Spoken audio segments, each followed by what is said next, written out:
Salut tout le monde, on ce lundi 1er novembre 2021, je suis Pascal Ebrard et je vous souhaite la bienvenue dans ce 10e épisode de la saison 2 d'Overtime. Salutations au chat, Georges-Henri, Vladi, Gérard, Ludovic, Morissette, Pierre, Fab, Ismax et Christine notamment. Bienvenue à tous et salutations également à mon acolyte du jour, Jonathan Fillon. Salut Jonathan. Salut Pascal, bonjour à tous. Le chat est déjà en feu, Pascal.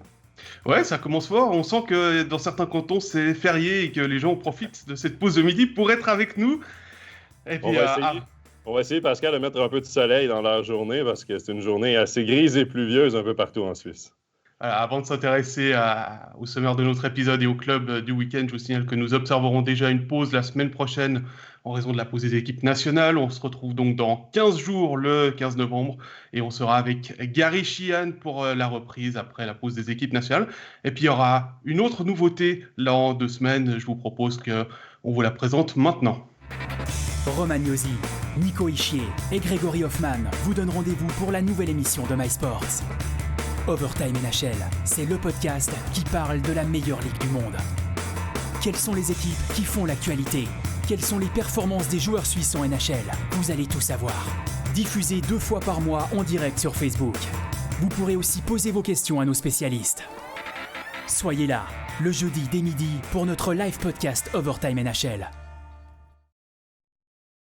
Voilà, Overtime aura donc un petit frère, Jonathan, Overtime NHL, et c'est toi qui vas t'en occuper. Oui, je vais quitter l'animation d'Overtime à chaque semaine. Par contre, je vais tout de même rester là, parmi les invités qui vont faire un tournus tout au long de la saison. Mais je me dirige vers Overtime NHL. Donc, aux 2 semaines, le jeudi, on va parler d'NHL avec nos experts. Tous ceux qui co-commentent en cabine, on va aussi avoir des invités. On va essayer aussi d'avoir des interviews avec des invités de l'Amérique du Nord. Donc, ça promet. C'est un rendez-vous. Donc, les jeudis pour Overtime NHL. Voilà, et puis je t'ai un peu piégé parce que tu n'étais pas au courant qu'on allait passer le trailer. Je me demandais où tu t'en allais avec tout ça. Allez, le sommaire de cet 2e épisode, on va rester en Suisse et en Romandie. On va parler de Genève, de Bienne, d'Ajoie, de Fribourg et de Lausanne dans cet ordre. Et pour discuter avec nous, on va retrouver nos 2 collègues. Tout d'abord, Jérôme Bechat. Salut Jérôme. Bonjour à tous. Et Stéphane Rochette, qu'on retrouvera certainement aussi dans le podcast NHL, puisque c'est un des co-commentateurs. Salut Stéphane. Salut tout le monde. Eh bien, messieurs, je vous propose qu'on s'y lance tout de suite et qu'on parle de Genève Servette. Genève qui a connu la défaite jeudi et samedi, Jonathan, tu y étais, la victoire contre Lugano, une victoire qui il m'a semblé convaincante. Est-ce que c'était l'effet Tanner Richard dans le secteur visiteur qui a poussé les jeunes voix à aller chercher les 3 points? On s'est posé des questions, les commentateurs et moi, parce qu'après le match, évidemment, il y avait les supporters genevois qui continuaient à faire du bruit, puis on s'est tourné, puis on a cru apercevoir Tanner Richard, et oui, il était présent, il est allé faire un petit tour avec les supporters genevois, mais pour vrai, ceux qui ont fait le déplacement à Lugano, à la Corner Arena, ont eu un très beau spectacle, parce que pour moi, ça a été le meilleur match, le match le plus convaincant de Genève Servette cette saison. On est rentré extrêmement fort, extrêmement agressif dans le match. J'ai l'impression que l'équipe voulait tout de suite imposer son style de jeu contre une formation qui, un peu comme Genève, était en manque de confiance. Lugano, ça va pas bien, on le sait très bien. On est rentré dans le match hyper fort, physique.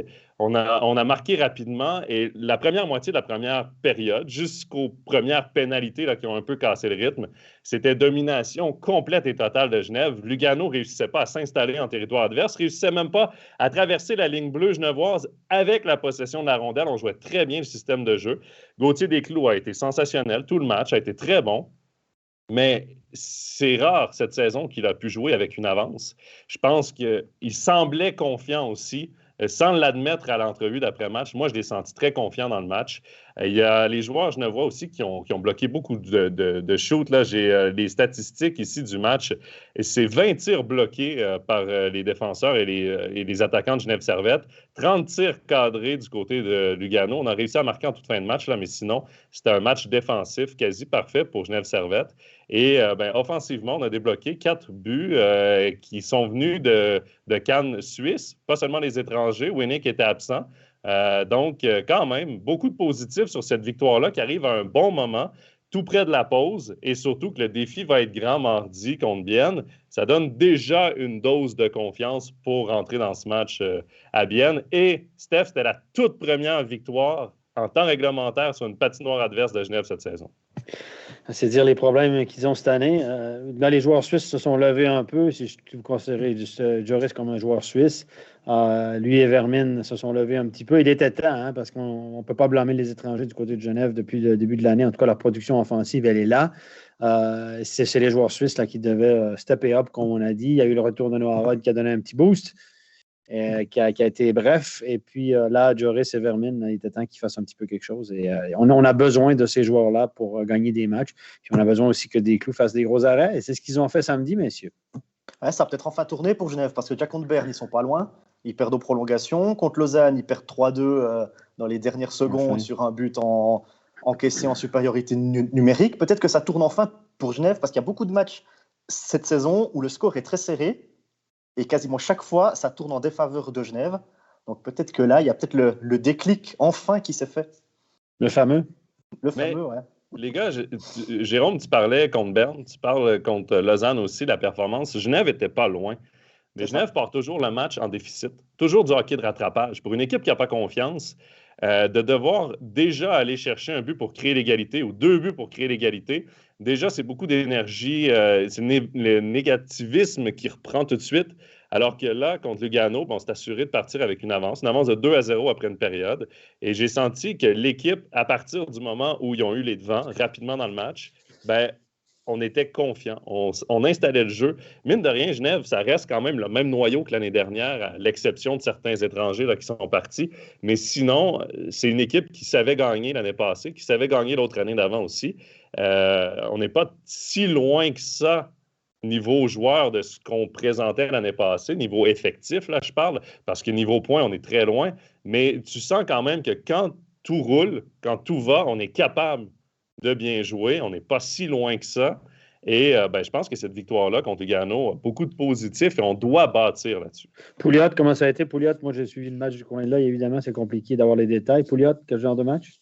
Pouliot, début de match, il se fait il n'y a pas de point du tout dans le match, mais c'est lui qui fait le jeu là, qui mène au premier. C'est lui qui amorce l'attaque en fait, qui mène au premier but. Celui de Phil Poula, il fait une passe par la bande qui revient à un défenseur. On s'échange le disque rapidement et le coup il va d'une belle passe. C'est là qu'on l'a vu. Sinon, honnêtement, Pouliot, moi, je l'ai trouvé assez effacé dans le match. Il n'a pas beaucoup de rythme, là, ça décharge. Il n'a pas beaucoup de rythme, évidemment, parce qu'il a manqué de nombreuses semaines, mais je l'ai trouvé très effacé. À la droite d'un premier bloc, avec un Rod et avec un Phil Poula au centre, je m'attendais quand même un peu à plus de Pouliot. On ne l'a pas vu. Puis même dans mon commentaire, là, je pense que si on me réécoute, je ne le nomme pas souvent Pouliot. Il était très transparent. Après, c'est un joueur de centre. Là, il jouait à la droite. Est-ce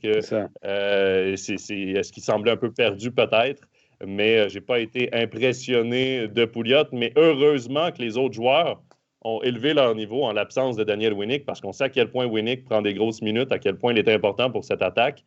Donc, vivement son retour, mais Pouliot doit quand même reprendre en rythme. Tu parles de Pouliot. Est-ce que c'est... On sait que Pouliot a joué plusieurs années à Bienne, quasiment tout le temps avec Rayala. Est-ce que c'est facile tout d'un coup de perdre les automatismes que tu as avec quelqu'un quand tu es en plein match et d'en trouver avec d'autres? Parce que c'est peut-être aussi ça le petit problème pour Pouliot. Forcément, les automatismes, il ne les a pas à Genève. Il a pratiquement pas joué. Il a fait le camp, a été blessé. Donc, lui, il doit revenir de blessure, trouver son propre rythme. Puis ensuite, il doit s'adapter à un nouvel environnement. En plus, il est aligné à l'aile. C'est clair qu'il n'y a pas une baguette magique. Puis on se rappellera que Pouliot n'est plus tout jeune non plus. A perdu un peu de sa superbe. Je dirais, c'est plus le joueur qui était depuis qu'il y a 5 ans. On le savait quand on l'a engagé, hein. Ça, il faut le savoir. Et là, à mon avis, si tout le monde est en santé, il risque d'être le 5e étranger. Il n'aura de valeur que s'il obtient le fameux passeport suisse, le fameux Sésame. Et ça, c'est de la musique d'avenir aussi, Stéphane. On en parlait déjà la semaine passée, justement, du manque de rythme, du manque qu'il fallait lui laisser aussi un peu de temps pour revenir et avoir... on s'excuse un petit peu aussi parce qu'apparemment, il y a quelques problèmes de connexion. Pour ceux qui nous suivent en live, donc voilà, on est désolé, apparemment la pluie touche aussi notre connexion. J'ai fait un petit tour sur le chat avant, il y a Nicolas qui nous dit, comme disait Guy Boucher hier pour Montréal, Le GSHC a un deuil à faire et ne sait pas le digérer, celui de la finale. Le GSHC était tout simplement sur régime l'an dernier et encore, on finit 6e en 2020-2021, dit-il. C'est ça, on oublie que la saison était correcte, était bien, mais ça en plus, je veux dire, là, ils ont flambé dans les playoffs, ils sont partis sur une lancée. On sait que ça fonctionne aussi beaucoup comme ça, comme les Canadiens de Montréal, pour faire le même parallèle. Une équipe qui n'a arraché toute l'année et puis qui s'est classée un peu par la porte d'en arrière avec la division l'année passée, etc., une année COVID, etc. Ils ont eu le cul bordé de nouilles, on peut le dire. Et je te parle des Canadiens de Montréal, je ne parle pas de Genève Servette. Genève Servette qui a mérité, je pense, son parcours en playoff. Mais on peut aussi faire un parallèle aussi niveau perte de leadership, parce qu'Éric Fehr amenait beaucoup de leadership dans ce vestiaire-là, et le Canadien en a perdu aussi, et l'identité a un peu changé aussi. Donc oui, le parallèle est bon à faire là, entre les deux équipes. Pour revenir à Pouliot, et Jérôme, ce que tu disais par rapport à son rôle avec Bienne, maintenant le hockey moderne, là, c'est souvent une paire. Même si c'est un trio, tu matches deux joueurs ensemble qui ont une connexion, qui ont une chimie, puis tu essaies de trouver le troisième qui va venir les compléter. Et Pouliot est passé d'un duo avec Rayala, qui a fonctionné pendant de nombreuses années, à là se retrouver dans le siège du 5e étranger. Et il devra être le complément à un duo. Ce ne sera plus lui le cœur du duo. Et c'est peut-être là où est-ce que ce sera encore plus d'ajustement pour lui, parce que vraisemblablement, s'il est 5e étranger, il va venir s'il y a des blessés. Donc, il va devoir toujours être le plus performant possible sur un match ou sur deux matchs avec qui c'est ses équipiers de trio. Donc, c'est sûr que c'est un peu plus compliqué sa tâche à Genève Servette. Oui, ça va être compliqué pour lui. Il va falloir qu'il se surpasse aussi à l'entraînement pour montrer qu'il mérite sa place, parce que c'est aussi là qu'il va être évalué par les entraîneurs. Et transition tout trouvée, je vais utiliser le mot entraîneur. Il y a beaucoup de questions sur la rumeur qui est sortie ce matin suite à l'article de la Tribune de Genève. Serge Pelletier a été apparemment contacté par le Genève Servette pour remplacer Patrick Aymon s'il y avait défaite. Alors, je n'ai pas la liste de tous ceux qui nous ont posé une question sur Serge Pelletier. Je vais prendre celle de Ludovic parce qu'elle est un petit peu plus originale. Un échange de coach entre Genève Servette et Lugano. Ça s'est déjà fait des échanges de coach. Point d'interrogation, blague à part. Je suis sûr que ça ferait du bien aux deux équipes. Alors, Serge Pelletier d'un côté. Serge Pelletier, voilà, moi, je n'ai pas d'infos supplémentaires qui a été. Si la Tribune a sorti cette information, c'est qu'ils avaient des sources. Maintenant, qui a pris contact avec qui? Je sais que Serge n'est pas le genre d'entraîneur à appeler pour dire si vous le congédiez, moi, je suis là derrière. Donc, ça, Serge, je sais que Serge n'est pas ce type de gars-là. Évidemment, Serge, son téléphone est toujours allumé. Si quelqu'un de l'appel prend contact avec lui, il va écouter évidemment les propositions. Moi, je pense que, mis à part ça, si Genève en venait à se séparer de Patrick Aymon pour X raisons, s'il jugeait que Patrick Aymon n'était plus l'homme de la situation, je n'espère pas pour Patrick Aymon. Et si c'était le cas, je pense que Serge Pelletier sera un des candidats favoris ou privilégiés. Il connaît la Ligue par cœur. Il parle français, il connaît la Suisse romande, il connaît Louis Matt. Il serait effectif, il serait efficace. Tout de suite, du jour au lendemain, il l'a fait à Lugano. Rappelez-vous, quand il a pris l'équipe de Lugano, il a redressé la barre rapidement. C'est un candidat tout désigné, évidemment, parce qu'aller chercher un gars à l'étranger ou prendre l'assistant coach, etc., ça, c'est à mon avis, prendre l'idée de prendre, par exemple, Cadieux. Je ne pense pas que c'est bien de prendre un assistant coach puis le mettre head coach par intérim, éventuellement, en attendant, mais prendre un assistant qui est là depuis l'année passée et le mettre head coach, je ne pense pas que c'est une bonne solution. C'est pas le même rôle, etc. Ça, c'est mon avis. Et je pense que Serge est un candidat tout désigné, oui. Et là, évidemment, quand on pense à... On imagine qu'Aymon sera congédié, évidemment, la première personne à qui on pense, c'est Serge Pelletier. Donc, je ne sais pas si le journaliste a simplement posé la question puis dit oui, il y a eu un contact. Voilà, il faut faire attention à tout ça. Mais s'ils l'ont dit, c'est qu'il y a eu un contact éventuel. Mais moi, je peux vous dire que j'ai parlé à Serge jeudi passé, et jeudi passé, il n'y avait eu aucun contact, aucune tractation de fait entre Genève Servette et lui. Ça, c'était jeudi dernier. Après, il y a une question de timing aussi. Steph, tu seras peut-être d'accord, mais il reste une semaine avant la pause de novembre. Donc, si jamais tu veux faire rentrer un nouveau coach, mine de rien, cette pause de novembre peut être bénéfique parce que tu as une semaine pour travailler les systèmes de jeu, tu as une semaine pour mettre l'équipe à ta main, tu as une semaine. Et c'est là où ça peut être intéressant, cette fenêtre de novembre. Après, moi, je suis d'avis que je trouve pas que de congédier Patrick Aymon est justifiable pour l'instant après tout ce qu'il a fait. Mais ça, c'est mon avis à moi. Après, c'est sûr certain que, comme tu le dis, là, c'est un candidat de choix quand même. Mais écoutez, quand une équipe va mal, évidemment, il y a toujours des rumeurs. Quel genre d'objectifs on a mis? On sait qu'il y a eu une rencontre entre Pat Aymon et le président. Quel genre d'objectifs ont été exigés, ont été mis, posés par le président? Ça, on n'a pas de détails. Peut-être qu'on s'est dit on évaluera à la pause éventuellement. Donc, mais bon, si cette semaine, tout à coup, on enchaîne quelques victoires du côté de Genève, tout va être beau. Le soleil va revenir dans la grisaille genevoise. Jérôme, il y a Fabien qui nous demande si finalement c'est vraiment le coach le problème à Genève. Écoute, sur les matchs que j'ai vus de Genève, en tout cas, moi je pense pas que Pat Aymon, ça soit le problème. Hein. C'est pas lui qui manque les cages vides, c'est pas lui qui manque les passes sur la glace non plus. Après, je ne sais pas comment il est en dehors de la glace quand un joueur loupe la cage vide, justement. Je ne sais pas quel rapport il a avec ce joueur. Les punis, c'est les coups de fouet. Juste après, peut-être. Je ne sais pas. Les coups de fouet, ça va par nombre, c'est des coups de fouet. Mais il n'a pas l'air d'être comme ça, Pat Aymon, en tout cas. Donc, les tactiques, il me semble qu'elles sont mises en place et elles sont justes. Les Genevois, ils se battent sur la glace, ils ont de la détermination, ils ont de la motivation, ils se jettent sur les pucks. Après, c'est plus facile de changer d'entraîneur que de changer 20 joueurs. Ça, on est toujours la même logique. Hein, d'accord. Hein. Tu veux créer un déclic, c'est toujours l'entraîneur qui paye. Mais là, il me semble que Pat Aymon, c'est pas lui la faute où Genève se retrouve avant-dernier. Puis ils sont pas loin. Hein. Ils sont à 3 points de Berne, bon, avec un match de plus, je crois. Mais ils sont pas loin du top 10. Et à mon avis, ils vont entrer dans le top 10. Il n'y a pas de raison que toute la saison se passe comme ça. Messieurs, dans le chat aussi, il y a Ludovic qui demande une autre question. Quel est votre avis des gardiens du GSHC? Descloux a fait le job sans aucun souci, mais comme numéro 2, le GSHC devrait trouver un autre gardien que Charlin. Steph, le problème, c'est qui est disponible? Moi, depuis le début de l'année, Descloux a été bon samedi, mais Descloux n'a pas fait le job depuis le début de l'année. Il n'a pas fait le job de numéro 1. C'est pas le Gauthier. Pour X, Y raison, du côté Descloux n'est pas en confiance comme il l'était l'année passée, avant de se blesser, parce que c'est pas lui qui a fait les playoffs. Mais il a connu une saison extraordinaire. À pareille date, l'année passée, Genève allait super bien et Descloux était à 94-95%, était le meneur. Il a connu une saison extraordinaire. Il lui a valu un renouvellement de contrat de 4 ans sur Ferrer. Et cette année, ce n'est pas le Gauthier Descloux. Écoutez, il a moins de 90%. Là, ça, c'est la note de passage. C'est comme à l'école. Là, c'est le 4 sur 6. En bas de 90, tu n'as pas 4 sur 6. Tu coules. Je suis désolé. Je veux dire, la moyenne des gardiens à Genève est insuffisante. Et il y a un dicton qui dit « Dis-moi qui est ton gardien et je te dirai quel genre d'entraîneur tu es ».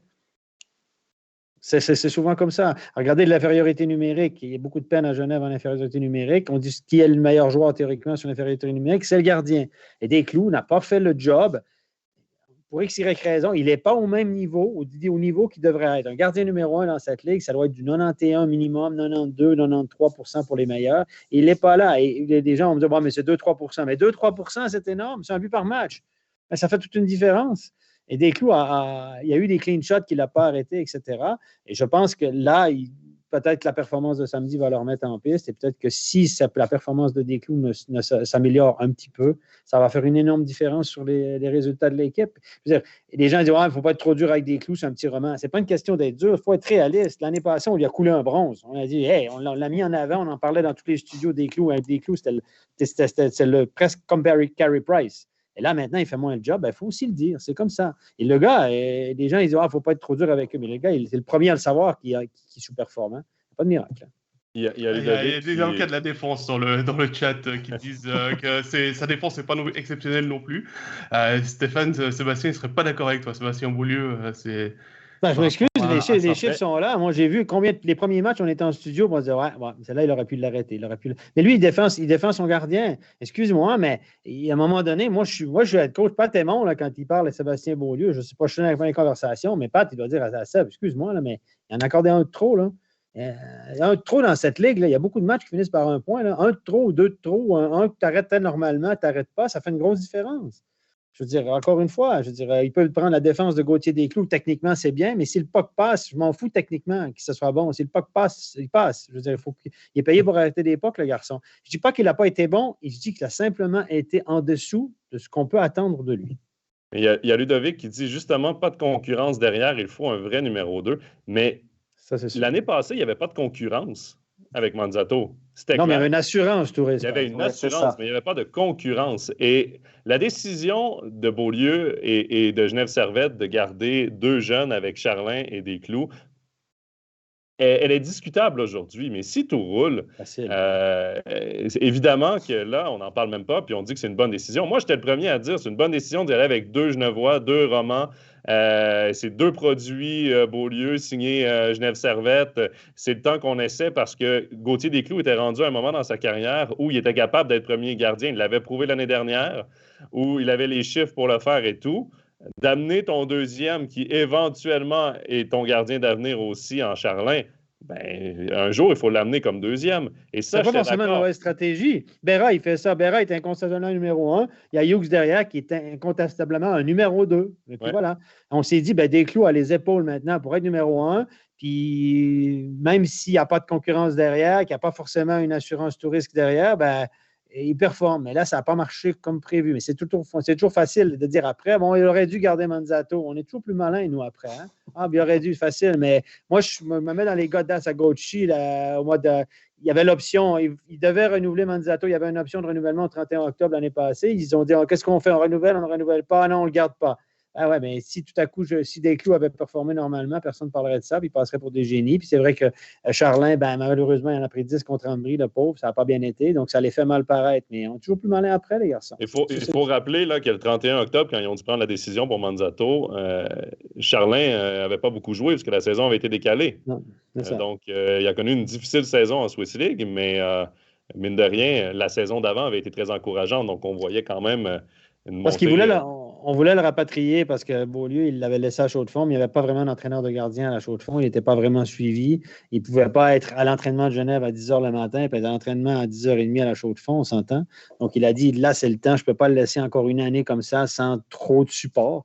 Donc, je le ramène chez moi, ce qui était forcé sur le fond, pas une mauvaise idée. On a confiance au talent de Charlin, il est d'un même âge que Vutriche, puis Vutriche est en train de prendre la cage numéro 1 à la poste de numéro 1 à Berne, puis on a fait la même chose avec Vutriche plus ou moins l'année dernière. On l'a mis en Swiss League, etc. Comme on a fait avec Charlin. Moi, je ne pense pas que c'était une mauvaise décision. Après coup, ben, toujours facile à dire. Hein? On pensait que Desclous était tac. Et si les Desclous se replacent, les gars, puis fait du 93, là, 92, 93, 94. Ça va aller mieux. Hein. Ça va aller mieux, puis on parlera moins du début de saison. Et puis, si vous étiez Patémon, est-ce que vous obligez Tanner Richard d'aller dans les fans demain contre Bienne? Ça te fait une belle place maintenant. Écoute, ça a motivé les gars. Tu te mets tout devant de nouveau, et puis tu remotives les gars contre Bienne. Tu lui dis d'enlever son chandail, là, puis de prendre le haut-parleur. Ah bah, il en est capable. Il peut faire le capot, hein. À part ça, Stéphane, il y a le chat qui a un peu tiqué sur couler un bronze parce qu'en Suisse, c'est plutôt quelque chose qu'on fait aux toilettes que reste une statue. Voilà. Reste une statue de bronze. Pour moi, la couler en bronze, c'est une statue en bronze. Voilà. Pour nous aussi. Voilà. D'accord, ok. Donc, si j'ai fait rigoler, parfait, les gars. Voilà, ils ont bien aimé dans le chat en rate pas une. Monsieur, je vous propose qu'on avance et puis qu'on passe au club suivant, c'est-à-dire le HC Bienne. Et puis Jérôme, je vais me tourner vers toi. Bienne qui bat Lugano vendredi à la maison. Par contre, tu étais sur place à Davos, ça a été le grand 8, comme on dit. Ouais. Bah, ça a été le calvaire pour le HC Bienne, qui n'a pas fait un mauvais match, honnêtement. Ils ont rencontré un gardien davosien, Eschliman, qui a été exceptionnel. Il faut le dire, il y a même un moment donné où Brunner lui met le puck dans la lucarne et Eschliman va le chercher avec la mitaine. Brunner fait le tour de la cage, il se met devant Eschliman et puis il met le gant sur le casque comme pour lui dire « Écoute mon gars, là tu m'as dégoûté, c'est bon. » Tu m'as coulé un bronze. Là. Voilà. Après Davos, ils ont leurs 2 premiers pipis, ça finit au fond avec un incroyable tir de Nygren de la ligne bleue, et puis voilà. Mais à l'interview, à la fin des matchs, j'ai discuté avec Julien Colère notamment. Il y a Étienne Froidevaux aussi qui est passé dans les couloirs. Il nous a dit, bah voilà, nous on n'a pas fait un bon match, il faut être honnête. Davos a super bien joué, Eschliman aussi, et puis on se prend 8-0, et puis voilà. Et puis Étienne Froidevaux a eu cette magnifique phrase pour une interview. Il a dit, le hockey est un sport honnête, tu peux pas gagner si tu ne joues pas bien. Alors, je ne sais pas si c'est vrai ou pas. Je ne suis pas sûr qu'il est si honnête que ça. Moi, mais les joueurs, des fois tu ne mérites pas battus. Franchement, les joueurs étaient abattus. Leur état d'esprit, c'était un peu, voilà, on a fait un mauvais match, ça arrive. Davos était sur un nuage, et puis Davos sur un nuage, et puis nous pas bon, ben on s'en prend 8. Et puis voilà, quoi. Je pense pas que ça la note est salée. Je pense que Tormanen n'en parlera même pas ce matin à l'entraînement. Non. Moi, je pense que voilà, c'est un... C'est passé quelque chose ce week-end? Non, on oublie. C'est un accident. C'est comme quand vous êtes à l'école, une mauvaise note une fois. C'est ça. Et puis voilà. Je sais ce que dit Julien. Ouais. Julien est très philosophe. Hein. C'est mieux de perdre une fois 8-0 que 8 fois 1-0. Voilà, et puis ça, c'est plus facile à dire que la célèbre phrase dans La Cité de la Peur. Hein. On est d'accord. Jérôme, il y a Jarno avec qui tu as discuté vendredi qui a une question pour toi. Qu'est-ce qui est le plus facile de faire, le déplacement au Grison le samedi après un match à la maison le vendredi ou le contraire? Alors, il y a 2 théories. Il y en a qui disent que c'est... Non, mais c'est vrai. Soit l'un, soit l'autre. C'est soit l'un, soit l'autre. Non, mais il y en a qui disent que c'est plus facile d'aller le vendredi à Davos puis de jouer le samedi à la maison parce que les gars, ils sont chez eux, ils peuvent faire la sieste et puis se remettre dans le match. Et puis il y en a qui disent que c'est plus facile de jouer à la maison le vendredi, comme ça, tu es plus vite à la maison, tu es plus vite au lit, tu te lèves le matin et puis tu pars dans les Grisons. Donc chacun son truc. Le mieux, c'est comme a fait Genève. Tu joues à la maison le jeudi, tu te déplaces le vendredi à Lugano, puis tu joues le samedi à Lugano. Puis tu ramènes 3 points du Tessin. Avec Tanner Richard en tribune. Non, mais ça serait le mieux, ça, honnêtement. Ah, oui. Après, est-ce que c'est mieux d'être le vendredi à Davos ou le samedi? Franchement, je ne sais pas. Là, je suis curieux de savoir si dans le calendrier, c'est Genève qui a demandé de jouer jeudi à la maison contre Lausanne. Je pense que les équipes peuvent demander ou donner des dates de disponibilité de la patinoire. Je pense qu'ils ont demandé. Voilà, donc c'est bien, c'est une bonne idée. Et pourquoi pas? Pourquoi pas? Je trouve que c'est mieux pour les athlètes, c'est mieux pour tout le monde. Par contre, pour Lugano jouait en déplacement vendredi du côté de Bienne. Ils vont rentrer tard et eux, ils avaient deux matchs en 24 heures. Ouais, donc du coup, ils n'ont pas eu l'avantage de la glace. Non. Il y a Julien qui est très philosophe, qui continue là-dessus. Il dit de toute façon, c'est jamais facile d'aller jouer à Davos, comme à la Valachia, comme à l'Île-Fils. Smiley rigole. Exactement. Même on peut dire à Rapperswil maintenant, toutes les heures. Voilà. Mais c'est clair, tu l'as bien dit, Jérôme. Hein, c'est que cette défaite 8-0, finalement, ce sera une anicroche sur le calendrier du HC Bienne. Il faut tourner la page le plus vite possible. Et puis essayer de profiter peut-être du fait que Genève n'est pas forcément en grande forme demain pour essayer de retrouver le chemin de la victoire de manière convaincante. Parce que c'est vrai que c'est vite passé 4-0. Et puis moi qui étais en train de suivre les matchs pour le web, tout d'un coup j'étais à 5, 6, 7, 8. Puis surtout qu'après 20 minutes de jeu, tu disais c'est pas, il y a 2-0 ok, mais c'est pas si déséquilibré que ça. Puis ça revient, puis ça fait 3, 4 en retour. Grosse réussite de Davos qui a eu, qui, au niveau des tirs au but, vous regardez, c'était kiff-kiff quasiment. Ouais, puis ils sont à 4 sur 5 en powerplay. Ils mettent encore le 7-0 en infériorité avec Ambul qui a été incroyable. Davos, c'est les unités spéciales, les gars, c'est incroyable. Là. Ils sont sur une autre planète. Ils sont 27 sur le powerplay, ils sont piqués, ils sont à 88, 89. Là. Ça roule à Davos. Ils ont des étrangers. La première ligne, là, Bromé, Rasmussen, Stransky, c'est vraiment fort. C'est du lourd, ouais. Là, ils ne se sont pas trompés sur les transferts. Hein. Mais là, tu parlais des étrangers. Là, il y a Ludovic et il y a Sacha qui parlent des étrangers à Bienne parce qu'il y a de nouveaux blessés. Là, c'est Korpikoski qui est blessé. On annonce... blessé, commotion au bas du corps. Une commotion. Commotion au bas du corps. En tout cas, moi, nous on a vu, c'était vendredi que ça arrivait, je pense. C'est le journal du Jura qui annonce une commotion. C'est pas le HC Bienne. Hein. Ah, d'accord. Moi, je l'ai vu, le Tchèque. J'ai vu quand il est sorti de blessure. Il s'est fait tout grand. Je n'ai pas vu de contact contre la tête ou que sa tête a donné contre le plexi. Puis il s'est un peu plié en deux. En tout cas, c'est une commotion, c'est peut-être une commotion au bas du corps. Parce que quand il est rentré vers le banc, il n'avait pas l'air d'avoir mal à la tête. Il a plutôt l'air d'avoir mal là, au bassin, autour du bassin, de la taille, du genou, je ne sais pas quoi. Là.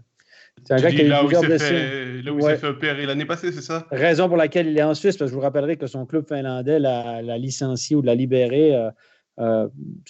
L'histoire, en tout cas, il y a eu une grosse blessure à la hanche. Il a dit qu'il était rétabli. Son club conteste le fait qu'il est rétabli. Visiblement, il y a un contentieux contractuel, puis il l'a laissé. Puis, rappelez-vous, Steinegger a dit en entrevue, on a eu toutes les garanties sur son état de santé, il est totalement remis. Alors, j'espère que ce n'est pas une blessure à la hanche, puis on veut, en disant commotion, on ne veut pas avoir l'air de des cons, là. Parce que moi, en tout cas, le check qu'il a reçu, la première réaction que j'ai eue, on l'a vu en studio, je dis, oh, lui, il s'est fait mal à la hanche, ou au bas du dos, ou bien au genou, parce qu'il a vraiment, on sent Bref, j'espère pas que c'est une commotion, parce qu'une commotion, c'est pas drôle, là, mais si c'est sa hanche de nouveau, pour Bien, mauvaise nouvelle. Ouais, Bien avec 2 étrangers de main, normalement, du côté de Genève, puisque Yakovenko est encore blessé, Salinen aussi. Donc, il y aura juste Rayala et Löw. Ils n'ont pas été épargnés pour les blessures. Bien, mine de rien, Non, regardez la saison pas. qu'ils font. Ils ont été. Taaz a été loin à un moment. Salinen n'a presque pas joué au début de l'année. Offer va revenir. Là, il s'était cassé un doigt ou un poignet, quelque chose comme ça. On n'a pas été épargnés par les blessures. Il y a Ischier qui a une commotion. Il a voulu rejouer à Lausanne. Il a fait un tiers et puis il a eu des vertiges. Il y a Kevin Fay aussi qui a manqué pas mal de matchs. Maintenant, il y a Grossman qui est blessé. Oui, il y a Yakovenko. Donc, ils ont été loin d'être épargnés par les blessures. Puis... Mais bon, il faut jouer les jeunes. Pourtant, ça roule bien. Ouais. Noah Delémont fait un bon job. Hein? Noah Delémont a joué Noah Delémont, j'ai discuté avec lui après le match à Fribourg, avec Noah Delémont. Il m'a dit je remplace Yakovenko et Tormanen me fait jouer exactement à sa place. C'est-à-dire que Yakovenko est sur le pipi, je vais sur le pipi. Il ne veut pas bouger ses autres lignes. Et c'est un défenseur offensif. C'est un gars qui est bon avec la rondelle, etc. Le seul souci qu'on avait avec lui, c'est un défenseur de petite taille. Ce qu'on n'a pas aimé en Amérique de lui, c'est sa mobilité, son coup de patin, ses pivots, etc. On disait que sa mobilité n'était pas top, mais je trouve qu'il a bien progressé. Il ne se fait pas déborder à 1 contre 1. Il a fait un bon job. Et avec la rondelle, j'ai aucun doute, Noah Delémont, je le connais très, très, très, très bien. Vraiment bien, la famille, le gamin et tout. Et je peux vous dire que c'est un gars qui a un talent. Hein. Il a une bonne première passe. Un gars qui est à haut risque. Mais là, je trouve qu'il joue quand même pas trop risqué. Il fait des bons matchs, bouge bien sur le power play, donne des bons pucks. C'est une excellente nouvelle pour lui. C'est comme ça, hein? C'est comme ça souvent qu'on arrive dans la grande ligne. On a une opportunité. Yannis Moser, c'était la même chose. Hein? Il y a eu l'opportunité, tout à coup, on te met poste pour poste, puis tu fais le job. Là, tu dis, il peut jouer dans cette ligue de façon régulière. C'est une bonne chose à savoir. C'est beaucoup plus facile. Tu parles aussi. De lui. Excuse-moi, Pascal. C'est beaucoup plus facile pour un défenseur comme Noah Delémont de jouer poste pour poste avec Yakovenko, d'avoir du temps sur la... Lui, il a besoin de cette espèce de timing. S'il est assis au bout du banc et qu'il joue 4 minutes par match, là, à chaque fois qu'il embarque sur la patinoire, c'est compliqué. Ton timing n'est pas là, tu n'es pas dans le match. Donc ça, c'est une bonne chose de lui faire confiance. Mais en même temps, à Bien, on a le luxe de pouvoir faire confiance à des jeunes de cette façon-là, parce qu'on est premier au classement, au 2e au classement, à l'égalité. Ça aide à pouvoir donner des chances de la sorte. Évidemment, c'est parce qu'on n'est pas épargné par les blessures aussi, là, mais de leur donner autant de responsabilités et de temps de glace aux jeunes, ça peut qu'être bénéfique pour l'équipe à long terme. Et puis ce qu'il y a, c'est qu'il a aligné soit avec Grossman jusqu'à ce qu'il soit blessé, un défenseur plutôt défensif, et puis maintenant il est avec Beat Forster, donc un défenseur qui est devenu défensif par la force des choses. Il paraît que Beat Forster, Löw et tout ça, ils sont géniaux avec lui à l'entraînement. Noah, j'ai parlé avec les parents longuement la semaine dernière. C'est des gens que je connais bien. Et puis, Noah, il est enchanté de l'ambiance du vestiaire, de la façon dont il est traité par les autres. Même Gaétan Haas lui parle souvent, beaucoup de conseils, etc. Il dit que Tormainen, il adore son entraîneur Tormainen, beaucoup de confiance, des discours positifs. Tant mieux, ça se passe bien pour lui. Pour terminer sur Bien, il y a Ludovic qui dit que c'est le bon timing pour Genève de prendre des points contre une top équipe au classement. Moi, j'aimerais pas être Genève quand même affronter une équipe qui vient de se faire laver 8-0 à Davos. Là. Je pense qu'on va vouloir faire amende honorable à cette défaite-là et ils vont probablement sortir en Lyon le HC Bien. Reste à voir, ce sera d'ailleurs notre match studio demain pour la soirée de National League. On va maintenant passer à l'équipe. Non, je ne crois pas. C'est pas Lausanne-Fribourg demain? C'est Lausanne-Fribourg. C'est vrai, c'est Lausanne-Fribourg. Pour une fois que je le sais par cœur. Tu es en train de dire que t'es comme les joueurs qui ne savent jamais quoi ils jouent. En fait, j'ai un petit doute. D'habitude, match studio demain. Parce que je prépare toujours l'ensemble des matchs. Match studio demain, non, c'est Lausanne-Fribourg. Parce que je vais le regarder en studio, c'est pour ça que je disais ça. C'est vrai, c'est toi qui anime demain. Voilà. Et puis, il me semble, pour être tout à fait complet, que c'est Jérôme qui commente le match. Commente. Aïe. La fine équipe. C'est vrai, je suis à Lausanne. La fine équipe. Voilà, messieurs, pour la HC Bien. On va maintenant passer à la meilleure équipe romande du week-end, la HC Ajoie. Et ouais, Jonathan, 4 points pour le HCA ce week-end avec cette victoire assez incroyable contre Zurich. Et de rien, Patrice, qui m'a remercié d'avoir commenté ce match contre Zurich. J'ai vécu une soirée vraiment extraordinaire. Il y avait énormément d'émotions dans cette patinoire. C'était assez fabuleux et le HCA a fait le dos rond toute la soirée, a trouvé les opportunités pour aller marquer. Et puis samedi, à Ambry, 1 point. Il aurait peut-être pu faire mieux, mais je pense qu'il manquait un petit peu de gaz dans le réservoir parce que Alain Birbaum, en sortant de glace vendredi, m'a dit qu'ils avaient vraiment tout donné et que, voilà, après, il fallait essayer d'amener les émotions, l'énergie, tout ça du côté d'Ambry, mais c'était un peu compliqué quand même de faire 2 soirs de suite pour l'instant. On peut souligner les belles performances de Tim Wolf, de Maxime Fortier, mais c'est surtout un effort global qui a été fait par les Ajolos ce week-end. Et puis, moi, je veux donner un petit coup de chapeau à Malok Feller qui a joué ce 4 et 5e match de National League et puis qui a pas toujours bien paru parce que son physique n'aide pas, mais il a joué sur tout le match et il a quand même fait des bonnes choses malgré la pression que c'était de jouer face à l'Armada zurichoise ou à la Gotardo Arena. Ajoie qui a aussi mis fin à 7 défaites de suite, ça fait du bien de regagner, hein. Même si Ajoie est dernier du classement, mais je crois que le classement du côté de Port-Rentruy, il ne faut plus le regarder maintenant. Il faut prendre match après match, il faut progresser de partie en partie, et puis voilà, il y aura, on le sait, hein, il y aura des séries de défaites, c'est inévitable, ils vont en gagner, là ils en sont à 4 victoires, je crois, en 18 matchs. Il faut, de temps en temps, ils vont en gagner une, et puis voilà, je crois que c'est comme ça qu'il faut faire du côté de Port-Rentruy.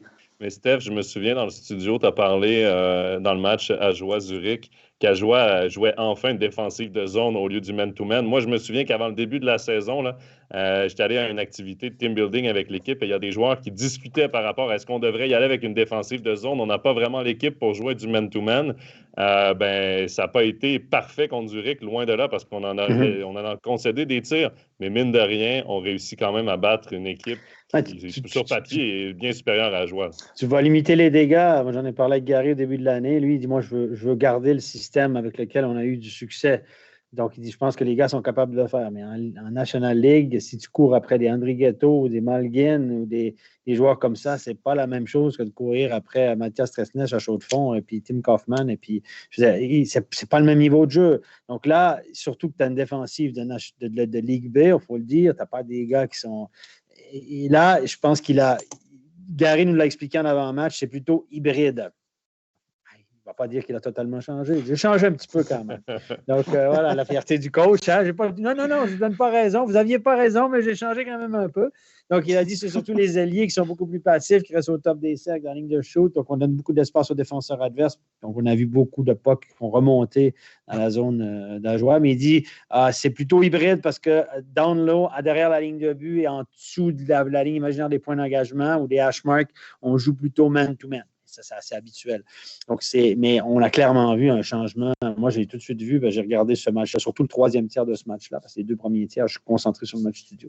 Je me dis, attends. Ils ont fait le dos rond, effectivement. Ils ont subi le jeu, mais ce système-là, l'avantage de ce système-là, c'est que tu vas te faire out-shooter toute la soirée, mais tu ne vas rien donner trop de l'enclave. Tu es tellement massé devant le but, ça me fait penser à Yalonen à Berne. Tu as un moment donné ou à Lausanne avec Peltonen, à un moment donné, tu as 5 gardiens. Tu as le gardien, puis tu en as 5 devant toi qui sont quasiment en position de gardien. Au moment donné, oui, tu te fais dominer, mais tu ne donnes rien, puis les rebonds, en général, sont pour l'équipe à la défense. Il y a tellement de monde que c'est dur d'avoir des clean shots. Et puis, si tu tombes sur un soir où le puck, quand il se prend au but, il frappe le gardien, comme c'était le cas vendredi, tu t'en sors avec la victoire. C'est sûr que sur la longueur, là, ça ne va pas marcher chaque fois.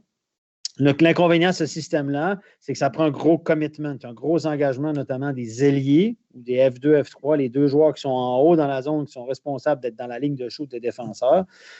Là, les gars, il faut qu'ils acceptent qu'ils vont avoir des bleus à tous les matchs, qu'ils vont recevoir des pucks partout, sur les genoux, sur les pieds, il y aura des blessures. C'est le prix à payer. Donc, si tu réussis à convaincre ces gars-là de faire ce job-là soir après soir et de se faire bombarder de pucks, on va limiter les dégâts, puis au lieu de perdre 7-2, tu vas perdre 5-3 ou 4-2.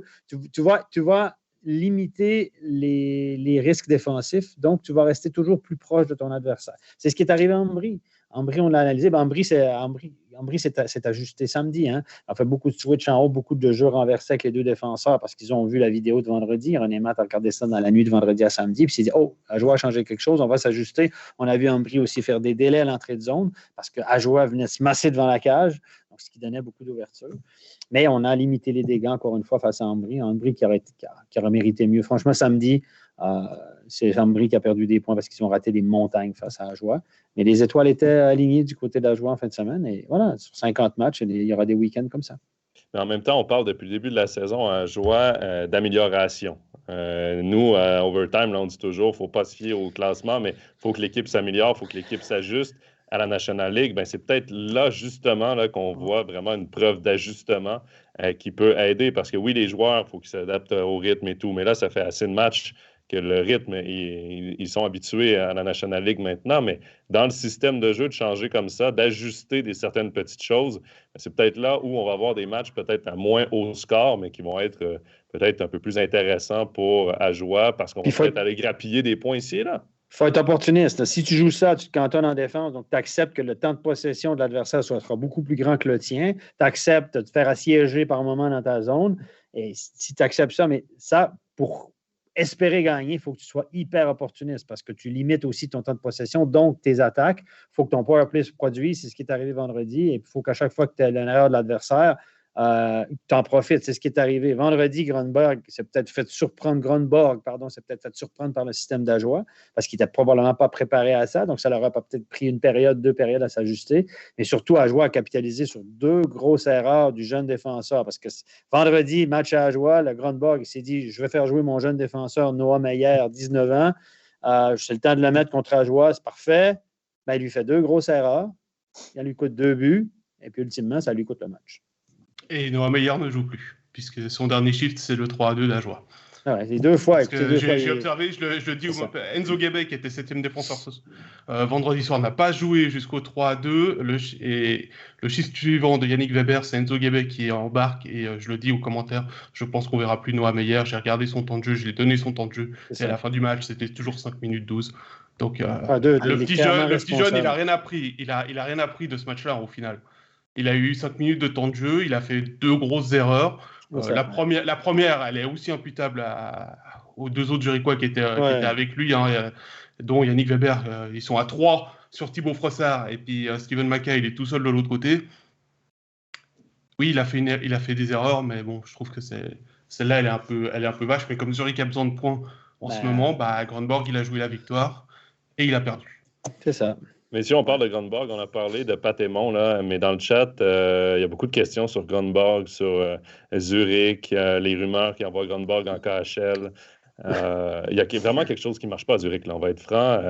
Et on parle de Aymon qui pourrait perdre son emploi, mais même si Zurich est plus haut dans le classement, je n'ai pas l'impression que Grönborg doit dormir sur ses 2 oreilles. Ils ont trop de talent à Zurich. En fait, ils ont trop de stars, trop de talent, et puis personne ne veut faire le sale boulot.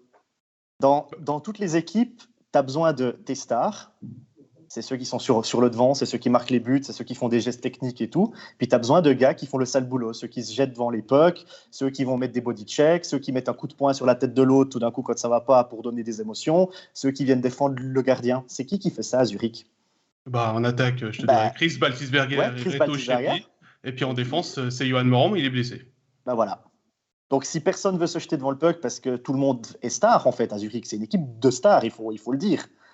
Tu as quand même un Reto Sheppy dans le 4e bloc qui a fait plusieurs Jeux Olympiques et je ne sais pas combien de championnats du monde. On se demande bien pourquoi, d'ailleurs. Et le mec, il joue 5 minutes par match en 4e bloc. Ouais, mais il faut des gars qui fassent le sale boulot. Et à Zurich, il n'y en a pas. Donc, si personne veut prendre cette responsabilité-là, ça va continuer comme ça. Hein. La gestion du banc, la gestion des égos, etc. Tu veux donner un peu à tout le monde. C'est difficile. Ils jouent avec 5 étrangers en plus. Hein? Donc, en plus, ouais. Donc, c'est vrai que c'est un clé de hier. Hier, ils gagnent contre Langnau, mais bon, merci Robert Mayer. Merci Robert Mayer. Il leur donne 2 buts. Hein. Parce qu'ils n'ont pas brillé. Hein? Franchement, ils n'ont pas brillé contre Langnau. Ils ont toujours de la peine contre Langnau depuis 2 ans, d'ailleurs. Donc, contre les plus petites équipes, les plus petits cylindrés, ils ont clairement de la peine. Mais Grönborg, est-ce qu'il doit se faire du souci? Oui. Là, s'il avait perdu à Langnau hier. Hein? Contre Langnau, c'était à Zurich. Ça a joué contre Langnau hier, c'est ça? Oui, mais c'était à Zurich, tu as dit à Langnau. À Langnau, je voulais dire. Et puis, ils ont aussi de la peine contre Rapperswil. Depuis 2 ans aussi, les résultats. Tout le monde a de la peine contre Rappi cette année, les gars, vous n'avez pas remarqué? Peut-être qu'on peut changer notre fusil d'épaule puis se dire Rappi, finalement, c'est une équipe pas si mal.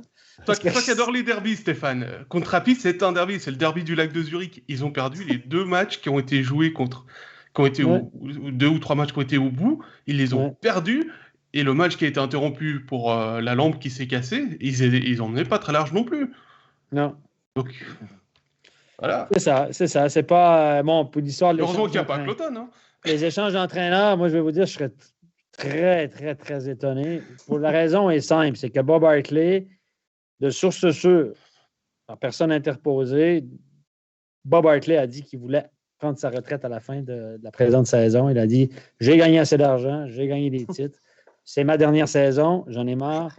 Même si les Canadiens de Montréal m'offrent un job, un contrat de 5 ans à 5 millions par année, c'est non. Je m'en vais passer l'hiver en Floride avec ma femme. Elle a assez voyagé.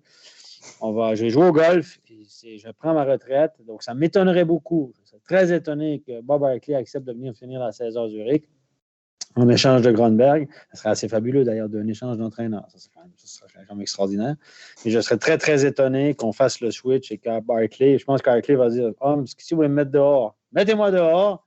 Je m'en vais en Floride cette année, puis je vais encaisser mon chèque. » Je profite qu'on est sur Ajoie pour prendre la question que Guillaume nous a envoyée par message privé. Que pensez-vous d'élargir l'utilisation du code challenge pour des pénalités? Il donnait en exemple le slow foot de Grassi sur De Vos.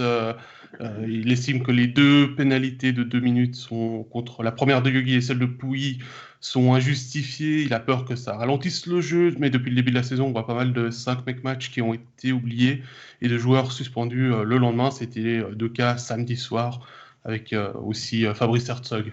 Stéphane, toi qui es un ancien arbitre, j'ai arbitré 2-3 matchs comme ça à temps perdu. J'ai fait 2-3 matchs comme ça en tant qu'arbitre. Mais l'histoire des 5 minutes, il faut être clair. L'histoire de revoir les 5 minutes, je suis pour ça. Mais ça n'aurait pas été applicable dans le cas de Grassi samedi parce que les 5 minutes, c'est quand les arbitres ont l'intention de pénaliser pour 5. Si les arbitres avaient eu l'intention de pénaliser pour 5, on donne 5. À NHL, c'est ça. S'ils ont l'intention de donner 5, ils peuvent aller contrôler si c'est vraiment un 5. L'idée, c'est de ne pas donner un 5 à tort, trop sévèrement, et puis d'avoir un gros impact dans le match. Donc, ils peuvent revoir les pénalités qu'ils veulent donner. Mais là, ils ne l'ont pas vu, ils n'ont pas voulu la donner. Donc, il n'y a pas le coach qui peut challenger, dire « il y a 5 minutes, là, allez voir la vidéo. » Ça ne fonctionne pas comme ça. Il n'y a pas de challenge pour les pénalités. Et puis, on ne peut pas aller consulter au cas où il y aura un 5. Non, il faut qu'il y ait déjà une pénalité d'annoncer pour 5 minutes, on va contrôler. Ça, c'est la première chose. Deuxième chose, là, il y a un gros raté des arbitres. Le slow foot, je ne m'explique pas comment. Ils ont dit on n'a pas trop vu, etc. Il y a 2 juges de ligne. Le gars, il reste sur la glace. Ils ont le temps d'en parler. Il y a 4 gars là. Pour moi, c'est une grosse faute des erreurs. Une grosse erreur d'arbitrage. Tu ne peux pas louper ça. À la limite, tu dis c'est pas slow foot, c'est 2 minutes, mais tu dois quand même donner une pénalité. C'est un slow foot, mais s'ils s'en sortent avec 2, je peux vivre avec. Au moins, ils marquent le coup. Donc voilà pour ça. Et puis pour la pénalité de Yogi sur le joueur qui a foncé dans le gardien, ils se sont loupés. Ça, c'est Mikael Bison qui est à côté de la cage. Il y a le Kozun qui fonce clairement sur Wolf. Il ne lève pas le bras. Pour moi, Kozun n'est pas poussé, etc. Il doit lever le bras pour la pénalité pour charge contre le gardien. Puis après, Yogi il fait comme ça. Par réaction, tu as poussé mon gardien, il le loupe en plus, et Kozun fait un monstre cinéma, il sort les 2. Donc, 3 erreurs sur le même jeu. Il doit lever le bras, il ne lève pas le bras. Après, comme Yogi le repousse, Yogi, une punition qui était sévère, et puis il dit, comme ça, je vais pénaliser Kozun parce qu'il a foncé dans le gardien. Mais tu ne l'as pas vu? Non, tout croche. Tout croche, là, il doit avoir power play clairement pour Ajoie. Et puis pour celle de Pouilly, c'est un peu la faute à pas de chance, honnêtement. Il tombe. Celle-là, elle était aussi un petit peu sévère. Ma foi, c'est comme ça. J'ai eu un échange de messages avec Gary après le match pour concernant les arbitres et concernant le slow foot. Il m'a dit merde, on a assez de peine comme ça. Si en plus, on n'a pas ces petits breaks-là où les arbitres en manquent, ça ne nous aide pas tellement. Donc, effectivement, évidemment, ça change le match. Hein. Si tu donnes 5 minutes à Grassi, là, ça change la donne. Hein. Et puis, on rappelle que sur le slow foot, de toute façon, c'est 5 minutes. Hein. Il n'y a pas de. Le slow foot, c'est 5 minutes. Voilà, donc s'ils ne veulent pas mettre 5 minutes, ils doivent mettre un trébuchet, un retenir. Parce qu'ils estiment que peut-être le haut du corps, ça n'y était pas, etc. Si tu n'es pas sûr, au moins, tu mets 2 minutes trébuchet. Mais là, tout y était, à mon avis. Voilà, mais les arbitres s'en voulaient aussi de source sûre. J'ai eu un échange avec les arbitres et puis ils disaient c'est merde, on l'a loupé. Voilà, ils ont coulé un bronze à propos de ça aussi. Il y a Fabrice qui demande on ne voit que très peu de 5 minutes sans méconduite match. Est-ce que cette pénalité est vraiment utile? Mais moi, je pense que oui. Elle est bien. Typiquement, samedi, il y en a une à Lausanne pour boarding sur Elner. C'est juste. Un joueur de... Ouais. Ça, c'est. sévère ou pas, c'est une pénalité l'année passée qui avait 2+10, le joueur est un peu blessé, etc. Moi, je l'aime bien, cette pénalité, 5 minutes. Donc, l'équipe est en power play, mais tu ne prends pas la décision de le chasser du match et puis qu'il y a une enquête ou une suspension, etc. Moi, je l'aime bien, cette pénalité de 5 minutes. Elle n'a pas été donnée beaucoup. Il y a eu, dans ma connaissance, 3 fois cette année, on l'a vu. 5, moi, j'aime bien 5 tout seul. Parce que l'idée de 5 mecs match, quand tu chasses le gars du match, ça change. Le gars est au vestiaire, tu perds un défenseur, tu perds un attaquant, peut-être un bon joueur. Donc, tu prends une grosse décision, non seulement de donner le power play, mais d'enlever un joueur. Et moi, je l'aime bien, cette pénalité-là. Et là, typiquement, celle-là, je peux vivre avec. Je la trouvais un peu sévère sur le coup. Après, avec du recul, je me suis dit, bon, 5 mecs match, 5 tout seul, c'est une bonne décision. Moi, je l'aime bien. Mais peut-être que peut-être que oui, les arbitres ne l'utilisent pas assez. Ça, c'est un autre débat.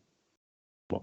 Voilà pour le HC Ajoie et ce petit segment sur l'arbitrage. On va maintenant passer, messieurs, à Fribourg-Gotteron.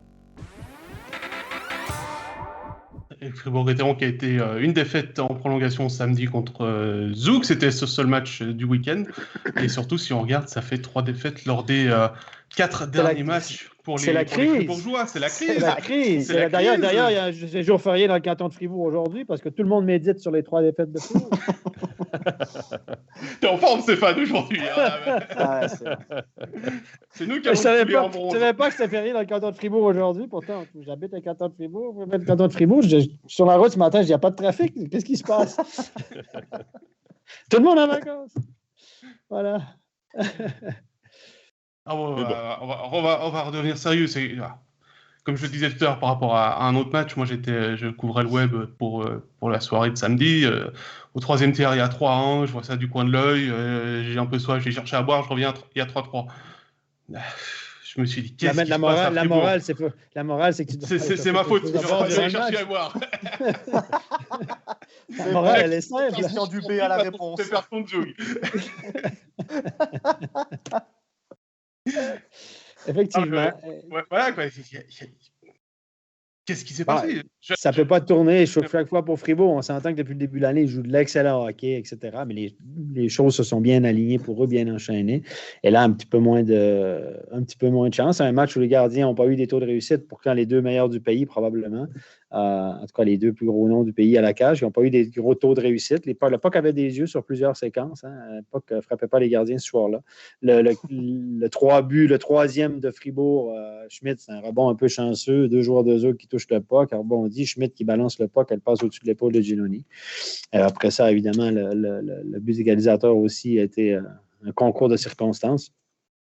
C'est comme ça, et on ne peut pas toutes les gagner du côté de Fribourg. Ça fait partie de ces soirs où finalement les As étaient un petit peu moins alignés, mais ils n'ont pas été mauvais pour autant. Hein. Donc, ils n'ont pas fait un mauvais match, et c'est un adversaire qui est dur à battre. Fribourg compétitionne à tous les soirs et font quand même de toute façon une belle saison, peu importe les résultats du week-end.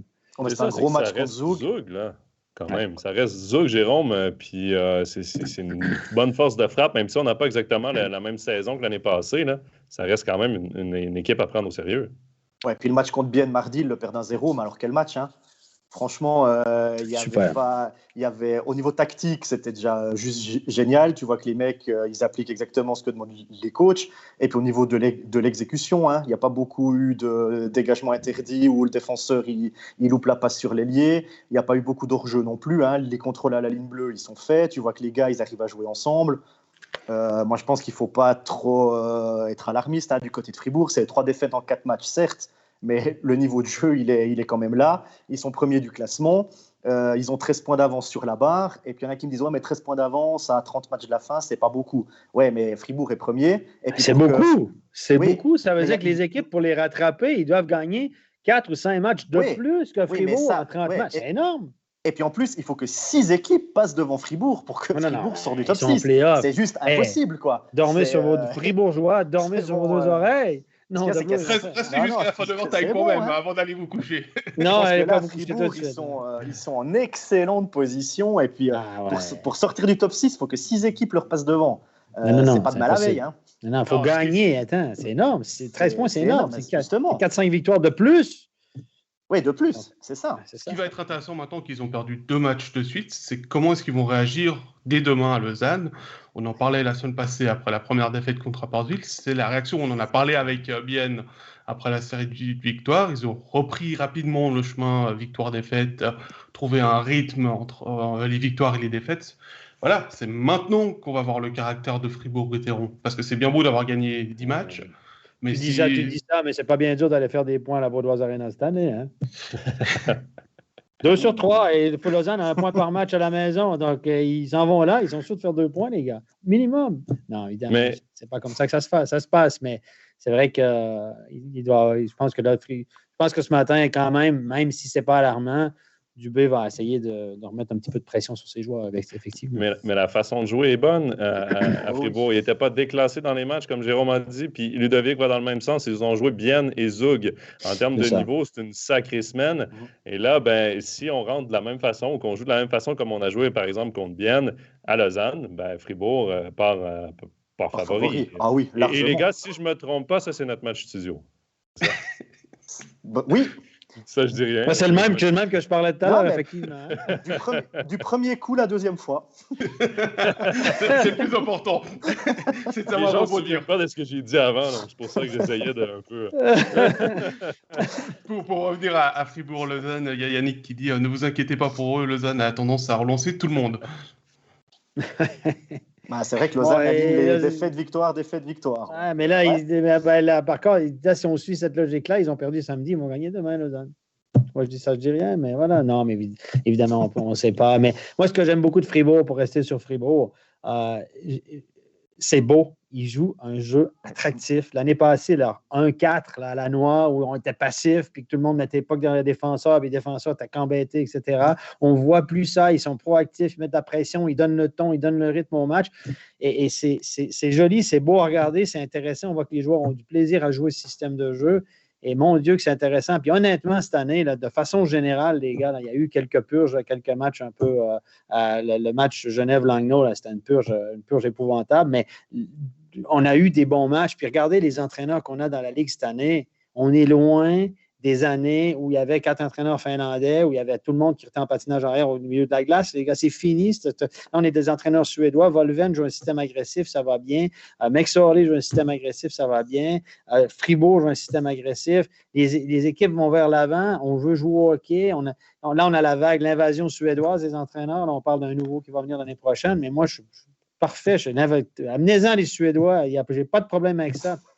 Laissez les Finlandais chez eux, puis amenez-nous des Suédois. Rien contre les Finlandais personnellement, mais le style de jeu pratiqué est tellement plus attractif. Et il faut le dire cette année, là, les matchs qu'on a, c'est le style de jeu attractif. On a des équipes qui fourchent, qui vont vers l'avant, etc. Il y a peu d'équipes qui se cantonnent en défense, qui attendent. Oui, Ajoie va le faire maintenant un peu plus dans leur style de jeu, mais ils n'ont pas trop le choix. Mais on a du hockey attractif, il faut le dire. Et Stéphane, tu dis qu'à Fribourg, ils ont du plaisir à jouer, mais qu'un public pareil, moi aussi, j'aurais du plaisir à jouer. C'est extraordinaire. Parce que, non, mais franchement, c'est incroyable. Ils font un bruit, ils chantent avant le match jusqu'à la dernière seconde. Ils chantent encore un quart d'heure après. Franchement, si là, tu n'as pas de plaisir à jouer, il faut arrêter le hockey. Franchement, c'est juste incroyable. Je vois quand ça va bien, c'est le meilleur public en Suisse. Ils sont incroyables. Quand ça va mal, compliqué. C'est les deux côtés à la médaille. Là. Ils sont très émotifs dans un sens, ils sont très émotifs dans l'autre aussi. Ils peuvent être très durs avec leur équipe. Mais cette patinoire-là, avec le balcon tout le tour, etc., c'est merveilleux. Hein. C'est la seule patinoire où, depuis le début de la saison, le retour de ma voix, je dois le mettre à fond parce qu'il y a tellement d'ambiance que sinon, je ne m'entends pas. Non, mais c'est vrai. Je me suis fait la réflexion mardi contre Bienne. J'ai le retour à fond, sinon, je ne m'entends pas. Oui, c'est vraiment une patinoire. Et d'ailleurs, Ludovic qui dit la BCF Arena, c'est juste sublime. C'est vrai que c'est une patinoire avec beaucoup d'ambiance. Il y a Fabien qui dit, même si on ne le voyait pas sur la fiche des compteurs, Bikoff était très actif et son absence a peut-être modifié légèrement une organisation. Je ne sais pas si, messieurs, vous voyez une différence de Fribourg avec ou sans Bikoff cette saison? Un bon point. J'avoue que je n'y avais pas pensé. Il me surprend un peu. Là. Laisse-moi 5 minutes pour y penser, puis je vais y répondre. Mais je l'avais pas analysé dans ce sens-là. Je réfléchis à... oui, c'est peut-être que... Bon, je trouvais que Bikoff, malgré le fait qu'il ne faisait pas beaucoup de points, d'ailleurs, son seul but, c'était à 4 contre 5, je trouvais qu'il amenait quelque chose. Il génère de l'attaque, c'est un joueur fiable aussi. On l'a utilisé à 4 contre 5 depuis l'année dernière, étonnamment. Il faisait quand même le job parce qu'il était intelligent, il y a des lignes de passe, etc. Et de là à dire que ça fait une différence, que ça nuit à Fribourg, c'est ce qui explique les 3 défaites. Je ne suis pas sûr, mais effectivement, Bikoff a sa place dans l'effectif de Fribourg et on doit le remplacer par quelqu'un d'autre forcément. Et c'est un gars qui peut jouer au centre, peut jouer à l'aile. Oui, peut-être, je ne l'avais pas vu comme ça, c'est un bon point. Je dirais que ça pose un autre problème, c'est qu'au final, Christian Dubé ne va jouer plus qu'avec 12 attaquants, vu qu'il est obligé de mettre Yannick Herron, et on sait que ça ne va pas avec Yannick Herron, puisqu'il a eu plus de 18 secondes depuis qu'il a blessure de Bikoff, de temps de jeu total. Donc voilà, je pense qu'il est là, c'est peut-être plus là que ça dérégle un petit peu ce que Christian Dubé avait en tête à ce moment-là. Et puis de laisser le rôle de 13e attaquant peut-être en alternant avec Bougro, Jobin et Rossi pour permettre à ces 3-là de retrouver leur rythme ou prendre leur rythme de National League. Effectivement, Rossi, c'est un peu dommage parce que je pense que c'est un gars qui peut apporter quelque chose.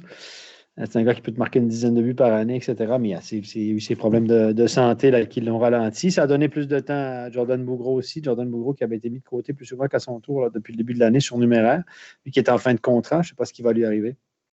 Et puis Aaron, on ne s'en cache pas. Aaron, les autres années, il jouait, mais c'était un fantôme. Mais là, c'est un vrai fantôme avéré. C'est même l'entraîneur qui le cache, qui le transforme en coup de vent. Et il l'a avoué, hein, il essaie de s'en débarrasser. Il a essayé de l'offrir à toutes les équipes. Finalement, il n'y a personne qui a mordu. On s'entend. À ce salaire-là, rapport qualité-prix, c'est pas tout à fait ça. Là, sur ce coup-là, il s'est clairement trompé, là, Christian Dubé. Il espérait le transformer Aaron en spécialiste, notamment du powerplay, en sniper. Et il n'est pas du tout content de l'effort et de l'attitude de Yannick Aaron. Et pauvre lui, Yannick Aaron, ça ne doit pas être facile de lire que finalement, on n'est pas content de lui, et qu'il est mis de côté. Et puis tout ça, ça ne doit pas être au niveau humain là, pour Yannick Aaron. Oui, il encaisse son chèque de 40 000 francs par mois. Là. C'est pas mal. Quand tu regardes ta fiche de paie, tu dis, bon, ça va pas si mal que ça. Mais point de vue hockey, pour un sportif, de ne pas jouer, être mis de côté, puis que ton directeur sportif dit dans le journal, on s'est trompé avec lui, là, ça va faire mal quand même. Mais quelque part, tu dis, on s'est trompé avec lui, puis tu essaies de le vendre par ailleurs. Donc, des fois, je sais pas. Une drôle de méthode de communication. Tu le rabaisses devant tout le monde, et puis après, tu appelles les clubs, tu dis, il est super bon, tu le veux pas? Ça fait bizarre un peu, à mon avis. Mais est-ce que c'est lui qui a vraiment baissé son niveau ou bien est-ce que c'est le système de Fribourg qui ne le met pas en valeur? Parce que c'est peut-être un peu des deux aussi, non? Peut-être. C'est difficile à dire, mais là, on ne sait même pas ce qu'il vaut dans le système de Fribourg. Il ne joue pas. Ouais, c'est ça. Il n'a même pas essayé. Je pense qu'il n'est pas content de son effort à l'entraînement, son attitude générale. Moi, j'étais à Lausanne. Les années que j'étais à Lausanne, Yannick Aaron était à Lausanne. J'étais souvent aux entraînements de Lausanne le matin. Des fois, c'est ordinaire. Disons que c'est un passager plus souvent qu'autrement, quoi. Tu parlais d'entraînement et on va terminer avec ce commentaire de Fabrice qui dit qu'il est allé souvent voir les entraînements de Gauthieron et salue le fait que Diaz reprend les défenseurs et transmet son savoir à la fin des entraînements. Il prend encore plus soin avec les juniors, tout un apport pour sur et en dehors de la glace. L'ambiance du groupe est juste excellente. Voilà pour Fribourg, on avance. Quand tu gagnes. Voilà, quand tu gagnes, c'est plus facile. Messieurs, il nous reste encore un club à évoquer, c'est le Lausanne Hockey Club.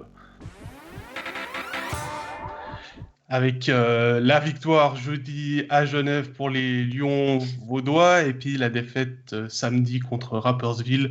Jérôme, est-ce que Lausanne a un complexe face à Rapperswil puisque c'est quand même la deuxième défaite en 2 matchs? Ouais, c'est un peu le même match, c'est-à-dire que Lausanne a du mal à entrer dans la zone de Rapperswil. Ils n'ont pas réussi à vraiment mettre du rythme dans cette rencontre. C'était presque 2 mêmes matchs. D'ailleurs, le score est presque le même. 2-5 samedi et puis c'était 5-1 dans le canton de Saint-Gall au mois de septembre. Lausanne qui continue, défaite, victoire. D'un coup, il y a 2 défaites. Après, il y a 2 victoires. Ils sont à 5-5, je crois, d'ailleurs, sur les 10 derniers matchs, avec 16 points sur 30. Donc, c'est pas super, c'est pas catastrophique, c'est au milieu. Lausanne qui est 8e du classement, à 6 points seulement de la barre. Mais je pense que Lausanne va quand même terminer dans le top 6 à la fin de l'année, non? Vous en pensez quoi? Certainement. Je pense qu'on est assez convaincu là-dessus. Stéphane, il y a une question de Yannick. Alors, il faut que tu prennes une feuille A4 pour y répondre, puisqu'il veut savoir s'il y avait s'il y avait cross-out ou non sur le but d'Albrecht. Il faut l'aligner avec tes épaules, Steph. Comme ça? Ouais, c'est mieux. Attends. Moi, je pense que c'est une bonne décision, les arbitres. Je le répète, le joueur marque avec la canne sur la glace, donc il marque de façon légale. La question est de savoir comment il récupère le puck. Donc, la question est de savoir si préalablement à son shoot, il a récupéré le puck de façon illégale. C'est-à-dire que vous ne pouvez pas toucher le puck au-dessus de vos propres épaules et le récupérer, c'est arrêt de jeu. Ou toucher le puck au-dessus de vos épaules qui est récupéré par un coéquipier, c'est arrêt de jeu, comme une passe avec la main. Et la question était là. Donc, qu'il y ait un but après, ça ne change rien. La question est de savoir est-ce que les arbitres auraient dû arrêter le jeu. Et ça, les arbitres ne peuvent pas aller voir leur propre chef, c'est un challenge. Okay? Donc, Lausanne a challengé. Mais pour moi, c'est bon. Le joueur, il est un peu penché en avant comme ça. Il est à peu près à la hauteur de ses épaules ou de l'aisselle. Et si vous regardez la hauteur de la barre, pour déterminer si c'est en dessous de l'épaule du joueur, vous pouvez prendre la barre. La barre, elle fait 1,22.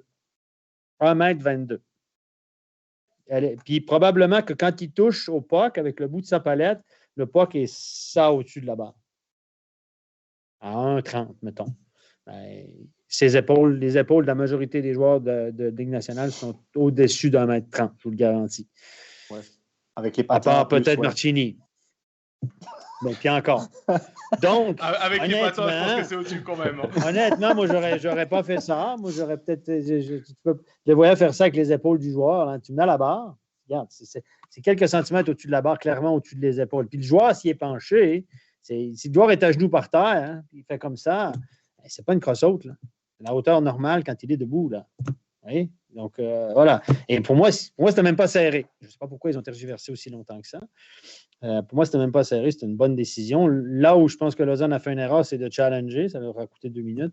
Parce qu'ils n'étaient pas très au clair. C'est pas John Fuss, c'est les gars qui étaient sur la galerie de presse qui ont dit ouais, mais c'est les épaules. Ils ont mélangé 2 règlements, semble-t-il. Là. Donc, clairement, moi, je pense que j'aurais pas challengé. Sur le coup, je l'ai vu, donc c'est bon. Voilà. Donc, il ne faut pas mélanger tout. Quand c'est le joueur tape le puck et ça va directement dans le but, c'est la hauteur de la barre. C'est le contact doit être en dessous ou à l'égalité de la barre. Et ça, les arbitres peuvent le révisionner d'office, sans challenge. Ce qui nécessite un coach challenge, c'est lorsqu'il y a une passe avec la main, un contrôle avec la canne, une passe avec la canne, avec le cross-out, ce qui était le cas samedi, ou puck dans le filet aussi. C'est le puck à toucher le filet et tout ça. Ça, c'est des challenges. Voilà pour la petite histoire, mais pas de scandale, c'est la bonne décision. Je pense que Lausanne a appris un nouveau règlement samedi. Dans le chat, il y a Sébastien qui dit l'entraîneur John Fust a l'air d'être beaucoup sous pression. Il a l'air très nerveux sur le banc. Il y a aussi l'interview de Gennady qui revient dans le chat. Là, il y a Fabrice qui en parle. Et il y a aussi Fabien. Jean-Philippe va bien, il l'a bien pris. Ils ont discuté après l'interview. Quelle question de merde du chat, encore une fois. Non, mais c'est vrai qu'à Lausanne, on sent quand même un peu de frustration parce que c'est une équipe qui devrait être beaucoup plus haute que ça dans le classement. Et pourtant, il n'y a pas de même eux, ils lèvent la main parce que je parlais. Vas-y, ça. Allez-y. Est-ce qu'on n'a pas un peu surévalué là? On peut râler tout ce qu'on veut sur Lausanne, sur John Fuss, sur Swoboda, sur la Vaudoise Arena, sur tout ce que vous voulez. Les gars, est-ce qu'on n'a pas un peu surévaluer cette équipe on disait il y a beaucoup de profondeur, on a 2 bons gardiens, on a des... Ça, c'est vrai. Mais est-ce qu'on n'a pas surévalué cette équipe-là sur ses capacités, notamment offensives? Avec du recul. Moi, je voyais Lausanne dans le top 6, sans fanfaronner. Mais quand je vois leur stérilité en attaque, je pensais que Varane serait quand même un peu meilleur que ça. Je savais que Sekatch c'est un power forward, il fait le job, mais je pensais qu'on aurait un peu plus de punch que ça à l'attaque. Je pensais que Baumgartner apporterait un peu plus. Il cherche. Je pensais que Fuchs, là, il est commotionné, mais je pensais qu'il apporterait un peu plus. Ultimement, ça reste des gars, lui et Baumgartner, des gars de 25-30 points dans cette ligue-là. C'est des bons gars de 3e ligne, probablement. Des bons attaquants de 3e ligne. Fuchs. Voilà. Donc, peut-être qu'on n'a pas un peu, je pense qu'on a un peu surévalué les capacités de cette équipe-là à l'attaque où ça pêche. Et c'est là le problème. On n'arrive pas à marquer le gros but faire la différence. Cette étincelle, on voit le power play, etc. Il y a Berchi qui reste une fine gâchette à l'attaque, mais on n'arrive pas à créer ça. Et là, je me dis, tant qu'on évalue Lausanne haut comme ça, les gens vont être déçus toute l'année parce qu'ils vont dire « Ah, non, ils sont meilleurs que ça, parce qu'on les voyait meilleurs que ça. » Mais peut-être que si on se dit « Revoyons un peu notre évaluation de Lausanne », peut-être qu'ils sont là où ils devraient être finalement avec leur stérilité en attaque. Je sais pas, tu disais tout à l'heure, on est plus intelligent après de toute façon. Ben oui. Mais si j'en fais là, Ria aussi, Ria qui marque des buts, il est blessé. Moi, c'est l'année passée. Moi, je pense que c'est l'année passée où on n'a pas vu le talent de Malguin, Hudon et Gibbons. Moi, je pense que c'est l'année passée qu'on n'a pas vu que ces 3 gaillards, ils étaient au-dessus du lot, mais largement au-dessus du lot. Et cette année, ils ne sont plus là et on ne les a pas remplacés. Moi, je pense que c'est l'année passée où on a peut-être sous-évalué justement. Parce que si Malguin n'était pas arrivé puis Hudon n'était pas arrivé, peut-être Lausanne n'aurait pas eu la saison qu'ils ont eue l'année dernière. Et puis Gibbons, moi je le rappelle, Gibbons n'a pas fait des tonnes de points. Mais combien de fois sur le plateau j'ai sorti son sens du jeu, sa petite touche offensive, ce petit éclair génie de temps en temps, son bon jeu défensif. Et puis Gibbons, je vais vous le dire pourquoi on ne l'a pas gardé, Gibbons. Par contre. Ouais, Gibbons, son problème, c'était à l'entraînement. Il paraît qu'il arrivait le lundi matin à l'entraînement, il baillait, il ne travaillait pas fort aux entraînements, il n'était pas vraiment committed, qu'on dit en anglais, il n'était pas vraiment concerné dans l'entraînement. Son attitude n'était pas top. C'est une des raisons pour lesquelles on ne l'a pas gardé. Mais dans les matchs, excuse, mais moi, je l'aimais bien. Tu m'as demandé de choisir entre Gibbons et Varon, là. Je n'ai pas le temps de finir la question, puis elle a répondu. Hein. Je pense qu'à Linköping, il préférerait Varon que Gibbons en ce moment. Parce que ils ne sont pas contents. Écoute, j'ai ses stats sous les yeux, là, 11 matchs, une assist. Ça se passe bien. Ça se passe bien, ouais. Steph, je comprends ce que tu dis dans le terme. Est-ce qu'on les a surévalués? Est-ce qu'on a vu trop gros pour Lausanne? Mais en même temps, oui, il y a des joueurs en attaque qui sont clairement sous régime, là, qui n'offrent pas ce qu'on s'attendait d'eux. Mais quand tu regardes tout ce qui a été dépensé, la profondeur de l'équipe, mine de rien, la profondeur de banc, elle est là, Lausanne. Et quand tu regardes, parce qu'une équipe, habituellement, tu la bâtis comment? Par l'arrière. Tu as 2 gardiens dominants. Tu as une bonne défense. C'est normal qu'avec tout ce qui a été investi, la profondeur de banc en attaque, on se dise, cette équipe-là a du sens, cette équipe-là, on la voit dans la top 6 facilement, tout ça. Et pourtant, moi, honnêtement, puis j'ai l'impression que juste, il n'y a rien qui... La mayonnaise n'a pas pris. J'ai l'impression que dans cette équipe-là, la mayonnaise prend pas. On sent que c'est ça. Il manque un peu de... Il manque quelque chose. Il manque d'âme. On n'arrive pas ça n'arrive pas à décoller. On n'arrive pas à enflammer un match. On n'arrive pas. C'est ça. On n'arrête pas de dire qu'ils sont constants dans leur inconstance. Mais au final, ce n'est pas une équipe constante parce qu'ils ne sont pas capables d'enligner 2 performances pareilles 2 soirs de suite. Ils ne sont pas capables... Toutes les 2 soirs. À tous les 2 soirs. Les 2 matchs, ils ont la performance. Il y a les jours pairs puis les jours impairs, en fait. C'est ça. C'est ça. Non, mais c'est vrai parce que... Demain, c'est pair. D'accord, Madame Soleil. Et c'est une équipe qui perd encore à domicile. Depuis l'ouverture de la Vaudoise Arena, c'est pas top à domicile. Non, c'est pas normal qu'une équipe à domicile ait autant de peine que ça. Puis tu le vois avec Ajoie. Ajoie à domicile, à 3 de ses 4 victoires, a une fiche quand même correcte à domicile. Là. C'est 3 victoires, 6 défaites, je pense, pour Ajoie à domicile. Quand c'est la pire équipe de la Ligue, Lausanne à domicile, je pense qu'écoute, je vais regarder. C'est 10 matchs, 10 points, je crois. Non? C'est 9 matchs, 9 points. Il n'y a que Langnau qui fait pire. Et pourtant, c'est difficile d'aller gagner à Lille-Fils. Et puis honnêtement, ça rajoute. Oui, mais c'est pour Langnau cette année, c'est ça, ouais. Ça rajoute à la déception des fans, parce que moi, je connais évidemment pas mal de gens à Lausanne. Tout le monde est déçu. C'est pour ça que je dis que si ça continue comme ça, on va être déçus. Les gens vont être déçus toute l'année. C'est pour ça que moi, je revois ma prédiction, ma vision de l'équipe en début d'année. J'avais été voir des matchs amicaux. J'ai dit, Varon, la première chose que j'ai dit, je ne suis pas convaincu. Puis ça n'a jamais décollé. Je me suis dit, on va y laisser du temps. Ça n'a jamais décollé. Et puis, voilà. Mais quand tu dis que Lausanne a beaucoup investi, oui, non, je ne crois pas qu'ils ont investi. Là, il faudra peut-être se formater avec ça. Investi dans quoi? Dans qui? Quel joueur est très, très cher? Est-ce qu'ils ont allé chercher une superstar? Non, mais l'idée générale, c'est que Lausanne investit. Il n'a pas investi tant que ça. C'est Genève qui a investi dans Vatanen une grosse somme d'argent. Puis on a investi dans Joris une grosse somme d'argent. Puis on a ramassé le gros contrat de Vermin. Puis Moy aussi. C'est Genève qui a investi beaucoup d'argent. Lausanne a plutôt dégraissé. À dégraisser, mais ce que je veux dire, c'est qu'on va quand même signer 4 nouveaux étrangers. On va quand même signer Baumgartner à long terme. On va quand même. Là, on a été actifs sur les signatures. Ouais, mais c'est plus sur ce point-là ça. que monétairement que je veux dire. Parce que monétairement, je ne connais pas tous les salaires. Là, mais on a été actifs sur les transferts. On a été très actifs sur les transferts, sur les signatures et tout. Donc, on amène beaucoup de joueurs. Mais au final, ça prend jamais. Ça prend jamais. Puis... c'est ça. C'est une des raisons. On s'attendait peut-être à plus de Fuchs, peut-être trop.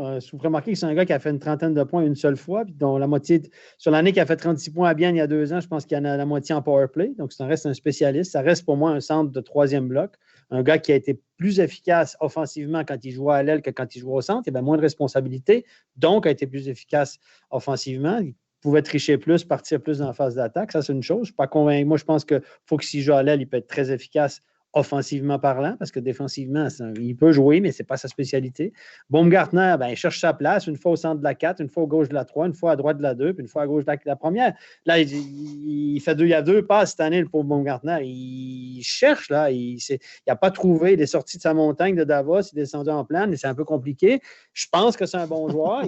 Non, mais c'est vrai, c'est un bon joueur. Il a un bon sens du jeu. Les gars aiment jouer avec lui parce qu'il comprend la game. Il redonne le pas, il se déplace bien, etc. Sauf qu'il n'est pas un grand pâtissier. C'est quoi sa qualité dominante à Baumgartner? Vite, comme ça, 5 secondes.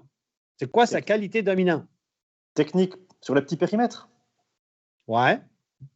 Je lui mettrais 8 sur 10 pour ça. Bon sens du jeu. Il est bon sens du jeu, bon techniquement, bonne main, mais il n'y a pas un gros shoot, pas un gros patineur, il n'est pas très physique. C'est ça. Voilà, ça reste un gars de 3 dans cette ligue-là. C'est top 6. Bien accompagné, peut-être, peut compléter, oui, parce que les gars aiment jouer avec lui.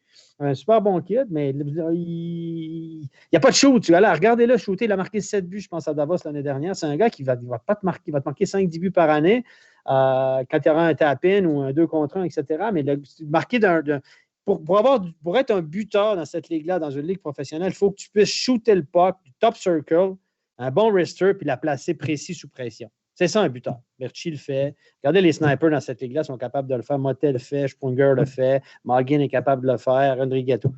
Baumgartner ne peut pas faire ça. Baumgartner, ce n'est pas un buteur, les gars. Il n'y a pas de wrister. Il est arrivé en breakaway la semaine passée à Genève. Là. Il a fait un muffin. Un muffin dans les clous, il a eu l'air bon. Là. Il a eu de la peine à lever son puck. Il visait le top net, le puck n'a pas levé. Ce n'est pas un buteur. C'est un joueur de complément extraordinaire. Fuchs aussi. Donc, peut-être qu'on a surévalué ces 2 joueurs-là dans l'effectif. Encore une fois, on est toujours plus malin après. On s'attendait peut-être plus à ces 2 joueurs-là. Puis évidemment, au niveau des étrangers, on s'est planté. Frolic amène quelque chose, clairement. Mais Frolic, il n'est pas rapide. Pas rapide. Dans cette ligue-là, si tu veux avoir du succès, il faut que tu patines ou que tu aies un sens du jeu off the chart. Hein? Lui, il a un bon sens du jeu, Frolic, puis il peut jouer sur son expérience, mais ce n'est pas un grand patineur. C'est pas lui qui emballe le match, on s'entend, là. Mais il va amener il amène un petit plus. Ça c'est clair. Mais à part Berchi qui enflamme Shekatch par son volume de jeu, qui reste un power forward, et puis Berchi qui peut mettre la défensive sur les talons avec sa vitesse, offensivement, c'est compliqué. Mais Berchi, il faudra le remplacer aussi l'année prochaine. Parce que là, il y a 8 joueurs sous contrat en attaque l'année prochaine à Lausanne. Actuellement. Donc, il va y avoir 2 étrangers en plus. Dans ces 8-là, il va manquer 2 étrangers en plus. En défense, c'est béton. À part ça, Glauser, les gars, belle surprise, on s'entend. Là. Hein? Glauser, moi, je l'avais vu dans les matchs amicaux, je ne suis pas convaincu. Glauser, on signé. Ça, c'est une bonne acquisition, bonne confiance. Il joue bien, il joue du bon hockey. C'est le leader dans les plus et moins dans cette équipe-là. Je pense qu'en défense, pas de souci à se faire. On a besoin de 2 bons étrangers offensifs l'annne prochaine à Lausanne. Encore de la place dans le contingent devant. Oui, parce que si tu prends la même équipe que maintenant, puis tu enlèves encore Berchi, c'est... Il ne faudra pas qu'il se plante sur les étrangers. Il ne faudra pas qu'il se plante sur les joueurs étrangers. Ça va être compliqué. Il y a Fabien qui voulait notre avis sur Barberio, parce qu'il pense que ça peut expliquer une partie des difficultés. Barberio, je suis un petit peu déçu. Peut-être qu'on l'a surévalué aussi quand il est arrivé. Je l'ai trouvé très bon quand il est arrivé l'année passée. Et là, il y a eu des problèmes avec sa blessure à l'épaule et tout, ce qui l'a ralenti. Mais encore une fois, c'est quoi l'identité de Marc Barberio? C'est pas un Tom Ernest offensivement, c'est pas un défenseur offensif comme Noro, Tom Ernest, l'étranger aussi de Zug. C'est-tu un grand chef-d'œuvre défensivement? Je ne sais pas. Il est bon, il est assez bon partout. Il peut jouer physique, mais il n'y a pas une qualité prédominante. très dominante. Et je trouve qu'il donne beaucoup de coups. Il semble très frustré rapidement. Je vois cross-check, slash, etc. Il est très limite toujours. Mais c'est un bon gars. Les gars l'adorent aussi dans le vestiaire. Hein. Barberio, c'est un bon leader. Ça, c'est absolument clair. Il a son importance. Mais dans le jeu, voilà. C'est correct. C'est correct, sans éclat. Gernat, par contre, c'est une bonne acquisition, je pense. Gernat et Sekac, qu'on a signé pour 3 ans, je pense que c'est 2 bonnes acquisitions dans l'optique où on aura 6 étrangers l'année prochaine. Ouais. Moi, j'ai toujours cette question que je me pose avec Barberio. Alors, c'est pas contre lui, hein, pas du tout. Mais on a donné le C de capitaine à Barberio et il rentre dans un tournus. Donc, en fait, ton capitaine n'est pas un titulaire fixe. Normalement, le capitaine, il doit être, c'est le gars qui joue tout le temps. Et là, on met le capitaine dans un tournus. Donc, je me demande quel message on envoie, honnêtement. Moi, c'est la problématique que tu mets un capitaine étranger, puisque tu es limité, mais ce n'est pas le seul club qui a un capitaine étranger. Non, Arcobello à Lugano, par exemple. Oui, mais Marco Bello, il est sûr de jouer tout le temps. Oui. Même si maintenant, tu as encore le gardien étranger, ils ont 5 étrangers à Lugano, ça ne sera jamais Arcobello surnuméraire. Si Arcobello ne joue pas, c'est soit parce qu'il est suspendu, soit parce qu'il est blessé, soit parce qu'il est malade. On ne va jamais mettre Arcobello surnuméraire. Par contre, Barberio, tu peux. Alors, je me demande quel message t'envoie quand tu dis que ton capitaine n'est pas un titulaire fixe. C'était pas prévu. Je pense qu'on l'a mis capitaine l'année passée, puis cette année, on s'est retrouvé où les étrangers ne faisaient pas le job, puis on s'est retrouvé avec des étrangers surnuméraires. Puis là, comme on ne crée pas d'attaque, on est obligé de se dire on va laisser ça arrangeait bien tout le monde que Gernat soit malade dernièrement, probablement. Pas de choix. Mais est-ce que tu ne devrais pas justement te forcer à laisser Barberio, où tu dis OK, maintenant on a 5 étrangers, Barberio c'est notre capitaine, il joue quand même tout le temps. Je ne sais pas si c'est faisable ou pas. C'est pas forcément un bon message aussi pour les 4 autres. Et les 5 autres quand Emerton sera de retour. En plus, ouais. Tu vois, Steph, tu parlais d'attente envers Barberio. En lui mettant le C à son arrivée, là, pour moi, ça crée beaucoup trop d'attente sur Barberio. Ouais. C'est un bon défenseur avec une bonne première passe. Comme tu dis, qui fait bien dans tout, mais qui est exceptionnel dans rien. Mais ça a créé beaucoup d'attente pour un défenseur peut-être qui en donne un peu moins que ce qu'on attendait. Ou même beaucoup moins parfois. Effectivement. Et ce C-là a eu cette espèce d'effet un peu négatif par rapport à lui. Moi, j'ai l'impression, parce que tout le monde le voit peut-être un peu plus gros qu'il est. Espérait peut-être avoir une espèce de Tom Ernest 2.0, alors que c'est vraiment pas le même style de joueur. C'est vraiment pas le même... Ah non, c'est pas le même style. Tu peux pas demander à Barberio de jouer comme Tom Ernest, c'est impossible.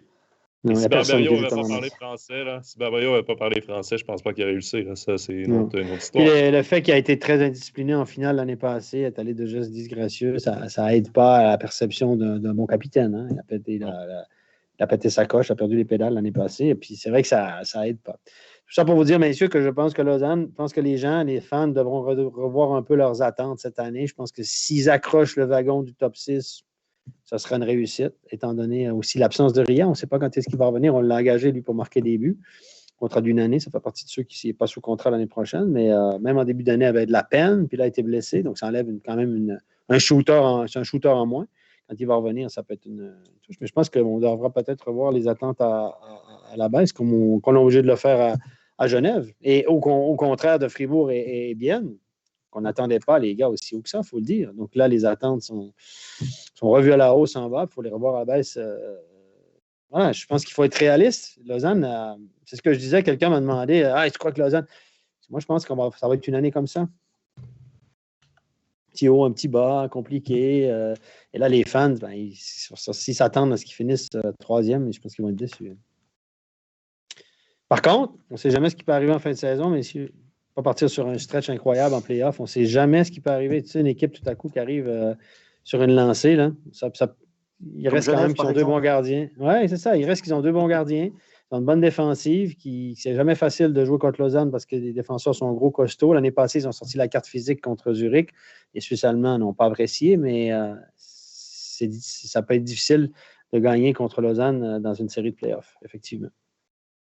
Messieurs, on va prendre une toute dernière question avant d'aller aux joueurs du week-end. Et cette question-là n'aura pas rapport avec les clubs de National League. C'est plutôt Valentin qui l'a posée à quelques reprises. J'aurais voulu avoir votre avis sur l'évolution du hockey féminin en Suisse et surtout, est-ce que vous pensez que cela peut prendre une ampleur comme en Amérique du Nord avec la NWHL? La NWHL, là, si je ne m'abuse, c'est la Ligue nationale de hockey, la NHL, qui s'est associée avec une ligue féminine là, pour pouvoir un peu les aider dans la promotion et la gestion de la ligue. Messieurs, je ne sais pas si vous avez un avis là-dessus. Qu'est-ce que vous en pensez? Moi, je pense pas. Non, moi, écoutez, même en Amérique, cette ligue féminine a beaucoup de peine à décoller. On avait fait une ligue semi-professionnelle. Il y avait une équipe à Montréal dans un marché de hockey gros comme ça, et ça n'a pas fonctionné. Il n'y a personne. Je veux dire, les filles voulaient avoir des salaires de pro alors qu'elles n'attirent personne, etc. On a crié au scandale, mais à un moment donné, si ça n'attire personne, tu ne peux pas te tirer un salaire de ça. Et en Suisse, le niveau n'est clairement pas assez élevé. Hein. Je vais vous le dire, premièrement, ça n'intéresse personne. Et deuxièmement, le niveau n'est pas assez élevé de la Ligue féminine. Écoutez, comparer le niveau, je veux vous dire que c'est même pas des juniors. La Ligue féminine, ça équivaut même pas à des juniors élites. C'est peut-être des novices élites, peut-être les meilleures équipes. Donc, oui, c'est pas. Il n'y a personne qui va voir les novices élites. Il y a encore personne qui va voir des juniors élites. Je ne vois pas pourquoi les gens se déplaceraient pour voir du hockey féminin.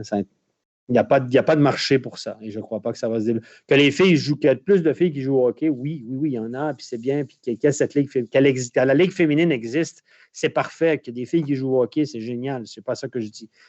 La question est de savoir, est-ce que ça peut se développer puis devenir attractif, qu'il peut y avoir du public? Non. Non, parce que même le hockey féminin de top niveau, je ne sais pas si vous avez regardé les championnats du monde féminin, les gars. Oui, puis à la télé, justement, moi, c'est là que je voulais aller parce qu'au Canada, mine de rien, on parle beaucoup que c'est le sport le plus populaire, le hockey, et c'est vrai que c'est le sport le plus populaire. Tout le monde parle de hockey, tout le monde suit les activités de la NHL et même des autres ligues inférieures, là, avec le Rocket de Laval, par exemple, en AHL, ça se parle de plus en plus au Québec, le junior majeur qui est très populaire dans les 3 ligues au Canada, mais le hockey féminin, on n'en entend pas parler. Le seul moment où est-ce qu'on en entend parler, c'est lors des Olympiques. Le reste, exactement. Même les championnats du monde de hockey féminin, on n'en entend pas parler. C'est aux Olympiques parce qu'il y a la rivalité Canada-États-Unis, parce que même dans les autres matchs, la différence de talent est tellement immense entre les joueuses canadiennes et les joueuses des autres pays que ça attire même pas. C'est vraiment que les affrontements Canada-États-Unis qui marchent. Donc, d'avoir cette ligue professionnelle, la NHL en fait une volonté de vouloir promouvoir le hockey féminin, mais ça ne prend pas comme le hockey masculin, malheureusement. Mais c'est ça la réalité là-bas aussi. Je dirais que c'est dans une sorte de cercle vicieux, puisque comme le niveau n'est pas forcément attrayant pour le public, les médias ne s'y intéressent pas, donc ça n'intéresse pas plus de public, donc ça n'offre pas la possibilité à plus de joueuses d'amener du talent. Il n'y a qu'à voir ce qui se passe actuellement avec le football féminin en Suisse, avec Servette Chenois qui est en Ligue des Champions, qui commence à avoir un peu plus de focus médiatique suite au titre aussi de championne de Suisse qu'elles ont eu l'année passée, et qui va peut-être créer une vague. Mais la problématique, c'est que le hockey féminin en Suisse, c'est comme au Canada, on en parle surtout lors des Jeux Olympiques, et quand il y a des bons résultats. Souvenez-vous de 2014, on s'est dit que cette médaille de bronze serait peut-être l'explosion du hockey féminin en Suisse.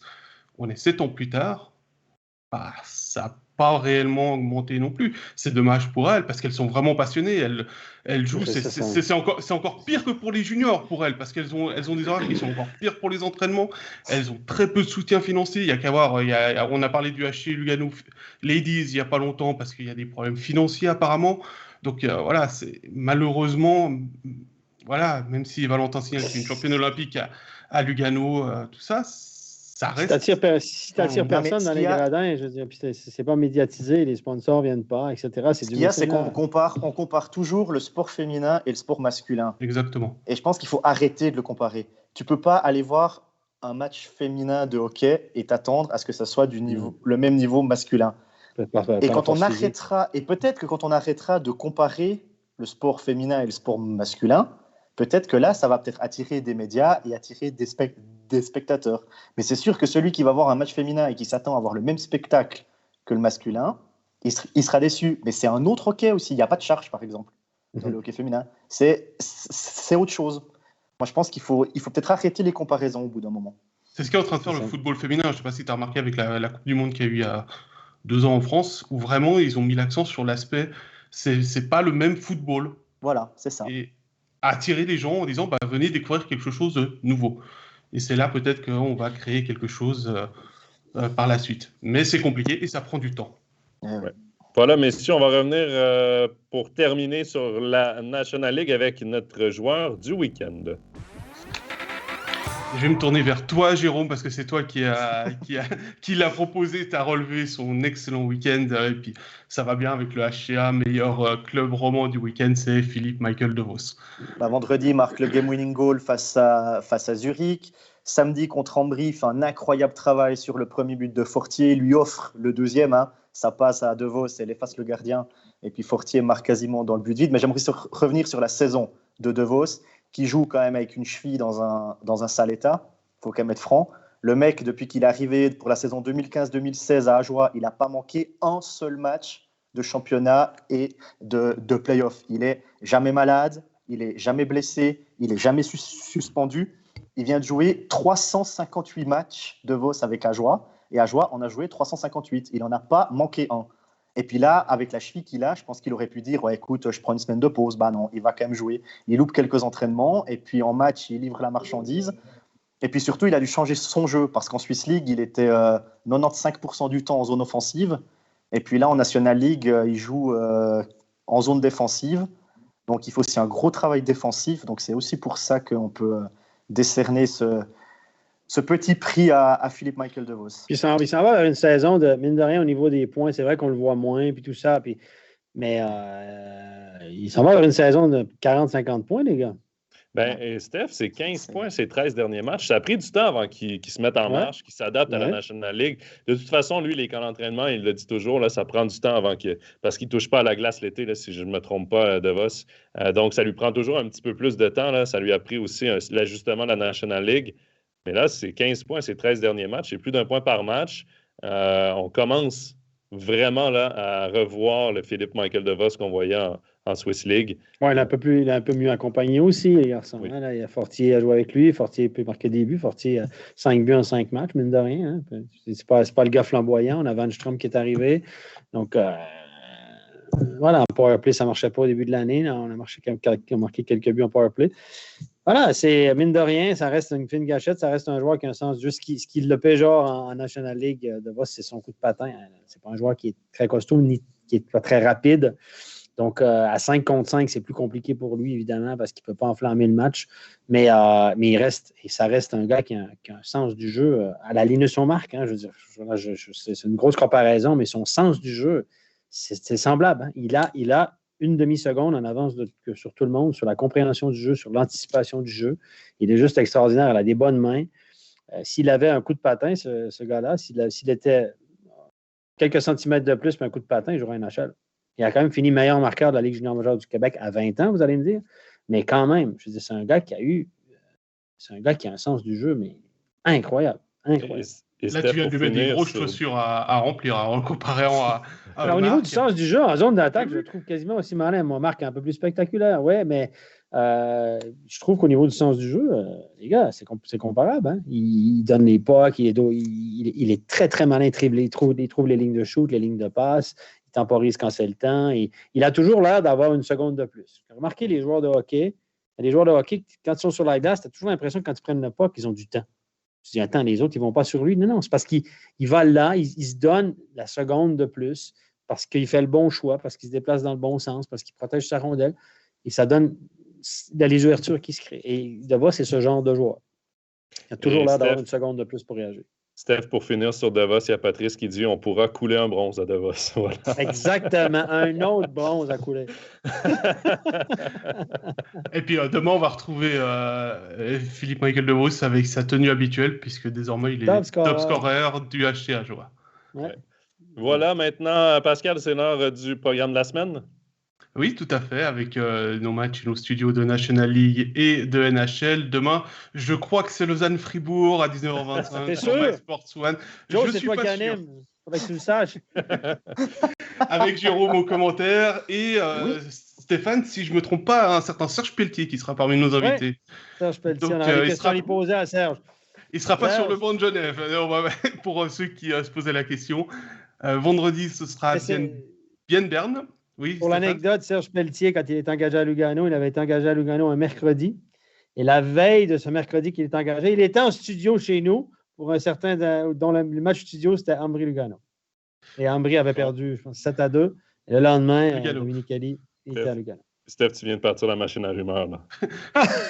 Non, je dis... Je vais mettre une grosse pression sur Patrick Aymon, alors je ne sais pas. Non, c'est pas ce que je dis. C'est parce que je ne souhaite pas de mal à Patrick Aymon. Loin de là, le gars, il a assez perdu de poids comme ça. Comme quoi, ça a du bon, des fois, d'être sous pression, perdre du poids. Dans le journal aujourd'hui, on dit qu'il a perdu 8 kilos, c'est juste? C'est ce qu'on a dit ce matin? J'ai cru entendre ça. Ouais, on va finir comme le programme de la semaine. Ça fait longtemps qu'il voulait faire une diète. Elle est arrivée, la diète. Vendredi, on sera à Bienne pour le retrait du maillot de Mathieu de Chantré face à Berne. Samedi, la NHL, ce sera Tampa Bay qui se rendra à Ottawa. Et le samedi soir, Genève qui reçoit Ajoie. La semaine prochaine, vous aurez droit à la Deutschland Cup et de la NHL. Et puis, vous avez l'habitude, bien évidemment, tous les matchs de National League sont sur MySports Pro. Backcheck le taux, diffusion simultanée sur Facebook et sur YouTube après les matchs. Et comme on arrive au terme de cette émission, je vous rappelle que vous retrouverez la rediffusion sur Facebook et sur YouTube dans l'après-midi, en vidéo et en audio sur Spotify, SoundCloud et Apple Podcast. Merci Jérôme, merci Stéphane, merci Jonathan. À dans 2 semaines pour le 11e épisode avec Gary Sheehan.